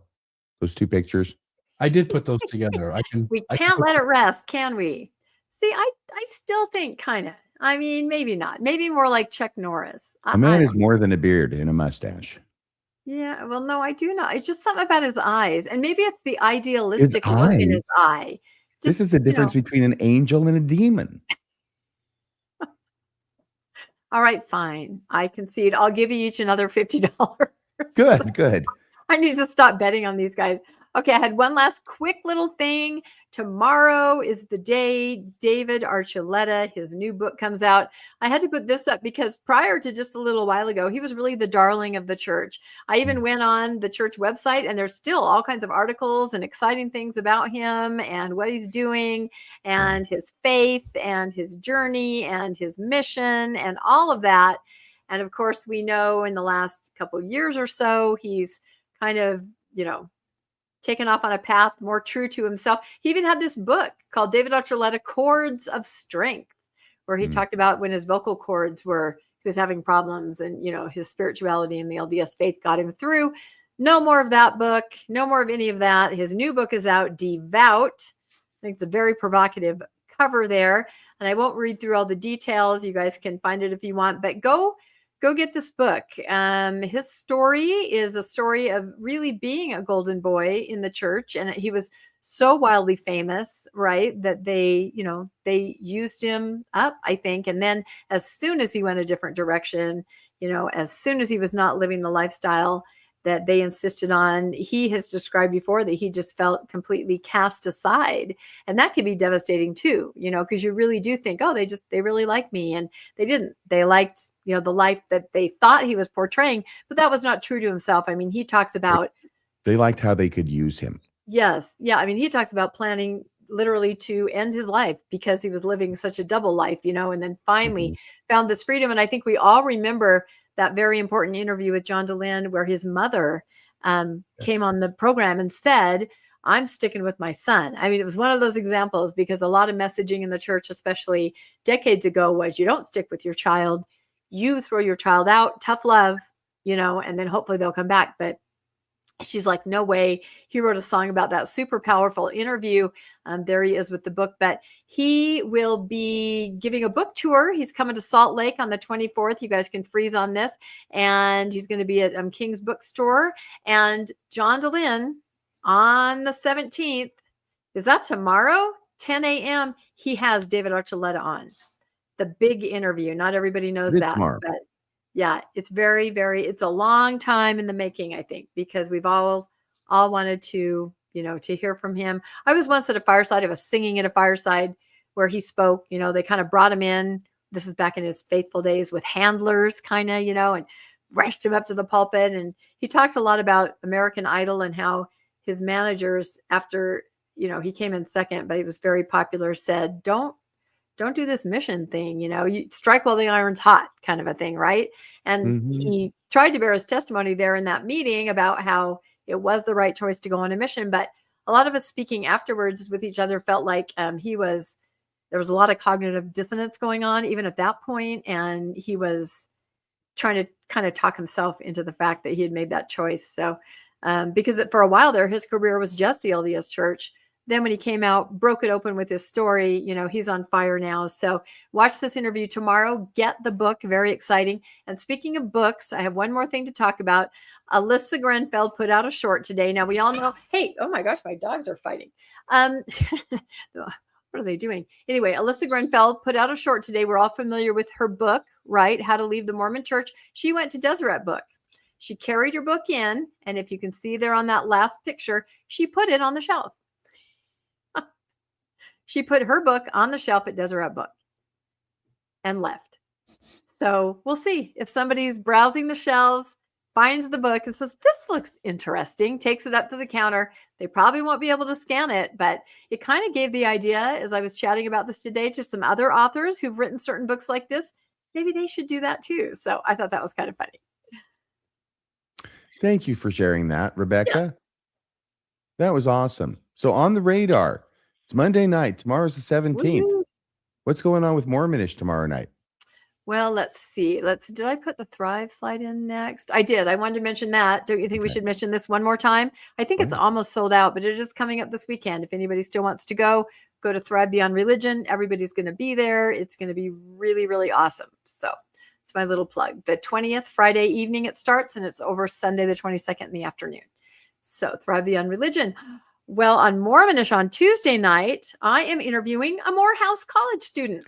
There he is, the one that we heard about in the article. That's right, Alonzo Brinson. That's why I was being so kind of gushing about the student body. I was actually talking about him and what an amazing young man. I had a lengthy phone conversation with him, and then I had an interview because there is more to the story. I kind of told a little bit about it today, but he's going to talk to us on Mormonish in his own words about exactly what is happening there and what the students would like to see happen. And it was a super fascinating interview, not that long, just an hour. So tomorrow night, Tuesday at 6 p.m., you can join Mormonish in the live chat and we'll talk to Alonzo Brinson. That sounds fantastic. Yeah, it is. This is RFM. How did this slide get in here, Bill? This is our favorite, RFM's favorite thumbnail. Yeah, and there it is. This released this morning, which was the Pluribus episode where Britt Hartley and I had a conversation around the Apple TV show and some of the questions about morality and ethics that flow out of that one. So there's that. Very good. Let's leave it up there for a couple seconds longer. What's this? Is this next Wednesday? This is this Wednesday. The Don Juan of Nauvoo. Oh my gosh. Yeah, this is Joseph Smith. This is the late reminiscences of critics of the church in I believe it's 86, maybe 1896, somewhere in there. Whatever folks sort of were left alive at that point. There was a well-known journalist who I believe was from overseas, but he went to Salt Lake City, I think in maybe I'm saying that wrong, 1865. And then the writings were in 1866, maybe. But these are witness accounts of people who were in Utah who shared with him their memories of what Mormonism was when they were in it and what their reminiscences are of polygamy and various other topics. And there is one chapter in particular that's titled The Don Juan of Nauvoo that I thought would make for an interesting evening on Mormonism Live, Wednesday at 6 p.m. Sounds fantastic, Bill. And then I got one more. What the heck? Yeah. Oh my gosh. This is an episode for the Almost Awakened podcast. Teresa and I sit down and have a conversation with a dominatrix. And I think it's one of the best conversations I've had on the Almost Awakened podcast in a few years. So this is coming out Thursday morning. If you don't want to miss this, I wouldn't. So yeah. I wouldn't either. Yeah. It'd be painful. No whips for you. Oh, I'm sorry. No podcast for you. This was something we put up on Thursday last, and we had an all-star panel there talking about this great first talk that President Nelson gave in public as the president and prophet of the church, where he wanted to let everybody know he's really sad that so many people are leaving, and he knows you're leaving because of doubts you have. But he's not going to answer those doubts. He's not going to talk about what they are. He's just going to say, get closer to Jesus, by which he means get closer to me. and all your doubts will flee. And if you still need answers to those doubts, just wait until you die, and then you'll get them all. Is that a pretty good summary? Yeah, that's pretty much it. Okay. It was a great panel, I have to say. I was lucky enough to be invited. It was amazing. And it is why we didn't discuss it on the newscast today, because it was breaking news from last week, but we covered it in depth, I think, with Randy Bell and Colby and RFM, myself. Who am I forgetting? John DeLynn, of course. Yes, you and forgot Nemo. John DeLynn. Yes, Nemo. He remembers those kinds of things, you know. You know what? In my defense, it is late and I have not had dinner. So there you go. I have low blood sugar. Somebody sent me chocolate. Nemo. Nemo the Mormon showed up. Nemo. No, it was a really good episode, and it's got quite a number of views. I checked it the other day. So yeah, it was fascinating. So yes. Thank you for mentioning all those things. Then there was the latest RFM that premiered on Saturday night. It's just kind of fun talking about some Mormon mission letters home. My letters recently come into my possession by a strange twist of fate. And one of those 3 missionaries on there is yours truly, 46 years ago. You look so cocky. Like the other guys look like they're just standing. All of us look cocky, don't we? No, I mean, the other 2 look like they're kind of just dun, dun, dun, and you just are kind of like, aha. Is it dance posture? Is that what it is? Yeah, I'm doing my John Travolta. Yeah, that's what I was That's thinking. my John Travolta posture. It's Vinnie Barbarino. Okay, it was natural to me. The guy on the far side, that's Elder Weaver. He was my companion in the MTC. This is a mission conference in spring of 1980. And thank God it's warming up, because it was cold as F up in Fukuchiyama when I got up there with the current church historian, Kyle McKay, as my companion. And the guy in the middle, he was also in our district. So in other words, we had a mission conference, so we got to come back and see all the guys from the MTC. And there's Elder Weaver, and here in the middle, I can't remember his name because we called him Elder Opie. Opie Choro. Choro is elder, and it comes after the name, like Tanaka-san, Mr. comes after the name. So Opie Choro, but I can't remember his name for the life of me. Very, very funny guy. Very funny guy. Okay, so that's a lot of fun. And then Friday, we have Mormonism After Dark, 8 o'clock p.m. Mountain Time, where all the cool cats come to hang out on Friday night and drink their adult beverage of choice. Right, Bill? That's right. That's right. We have such a good time there. We just let it all hang out. We talk about whatever. And you can call in, by which I mean Zoom in or StreamYard in or whatever you call it, link in through the computer and show up and talk. And you can ask questions. You can make comments. You can sing a song. You can do a magic trick. You can do whatever you want. The resurrected Joseph Smith, if you'd like. You could do that too. We've had that. It's a crazy time. And Bill's not kidding about that. I'm not sure if it really was the resurrected Joseph Smith, but he's not kidding about having a lady call in and claiming to be the resurrected Joseph Smith. She seemed very nice too. A lady claimed to be the resurrected Joseph Smith. Okay. Yeah. You got a problem with that? I don't have a problem with that. No. I thought maybe it was Phil Davis. Doesn't that religious leader claim to be the resurrected Joseph Smith? I don't know. I don't know. I haven't heard a lot from Phil lately. Yeah, no, not since the Zoom incident. Everybody turn your cameras off. Oh my gosh. Phil was filling himself up on camera. Inadvertently, I think. Maybe. Yeah. Okay, so anyway, that's everything, right? And that's the end of the slides. Yes. That's a wonderful thing. Thank you so much, Bill, for your wonderful stories and taking care of the tech behind the scenes. Rebecca Biblioteca, thank you for your stories as well. Thanks everybody for watching. It's always great to have you here. Please hit like, please hit subscribe.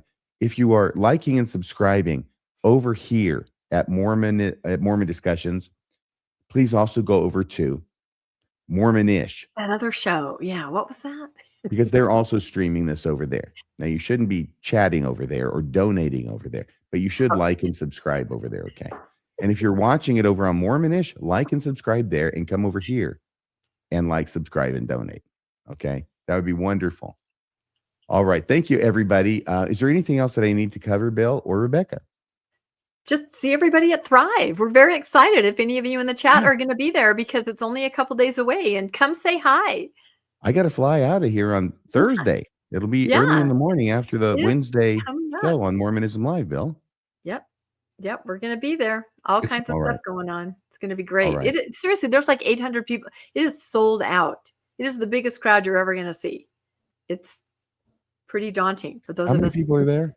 How many tickets sold? There's only 50 tickets left, the last I heard, and Right. that was like a week ago. And I Yeah. think it's either 600 or maybe 600. I don't know. All I know is they had to use a bigger venue, and they've never had this many people. It's overflowing, literally. So very exciting. I think that's because Bill's going to be there. Bill, what do you have to say about that? 100%. Uh-oh. Bill's not Hey, making Bill? any sound. Bill can't hear. It seats 740 people, so I think we're at 700 tickets. essentially. 700. All right. All Yep. right. Well, it's going to be a great time. I look It forward to is. meeting everybody who shows up. And Rebecca's going to be, she's going to be there. Bill's going to be there. You already talked about all the people who are going to be there, didn't you? I don't think I did. I was mentioning the people on your little podcast about President Oaks. So It's an all-star roster. oh yeah, you could go back to that slide if you wanted to see who's going to be there. But it's There's, Julie incredible. Greg Brent. Diaz-Avedo is going to be there. Yep. It says Hank's on here. I understand it's Diaz-Avedo now. Yep. Haley Raleigh from Girls Camp. Nathan Hinckley. Yes, so exciting. Lauren Matthias. Yep. Dr. Greg Prince is going to be there. I've never met him yet. I'm excited. He's a prince of a guy. There you Rebecca go. Biblioteca, Landon Brophy, Bill Reel, Radio Free Mormon, and Dr. John DeLynn. Yeah. Dr. John DeLynn is going to be there. So that is a heck of a roster. I think that And those are just the speakers. I Yes. mean, other people that you see on our podcasts all the time are going to be there too. So these are just the Right. ones that are actually speaking. right. And I won't try and start listing the people I know who are going to be. No, there. I don't think we can. Yeah, because then I would leave people out, and then I get the angry Exactly. letters again, and so it goes. Well, everybody, thanks so much for watching. It's been a great evening. Please remember, join Rebecca on tomorrow for Mormonish and so on around the horn, and we'll see you back here next week. I'm guessing we will in some form or other on Monday, even though it's right after. Yeah, this Right. is true. It is right after Thrive. We might have to talk about that. We might just have to kind of do a Thrive wrap up. That would be kind of interesting, where we could just Hey. sit and kind of talk about it. That could happen. I mean, they picked the apostle, and so what else could happen in a week, right? Yeah, I'm sure nothing will happen this week that we need to discuss. So for sure, but we'll be here in some Okay. capacity. So we will be here next Monday so. at 6 Yeah. o'clock Mountain Time. All right. We'll see you then, everybody. Thanks so much for joining us. Good night. That's a wrap for this week's edition of the Mormon Newscast. We appreciate you tuning in and sharing this time with us. Keep the conversation going and stay informed on all things Mormonism. Until next week, wishing you peace and joy. See you next Monday at 6 p.m. on the Mormon Newscast.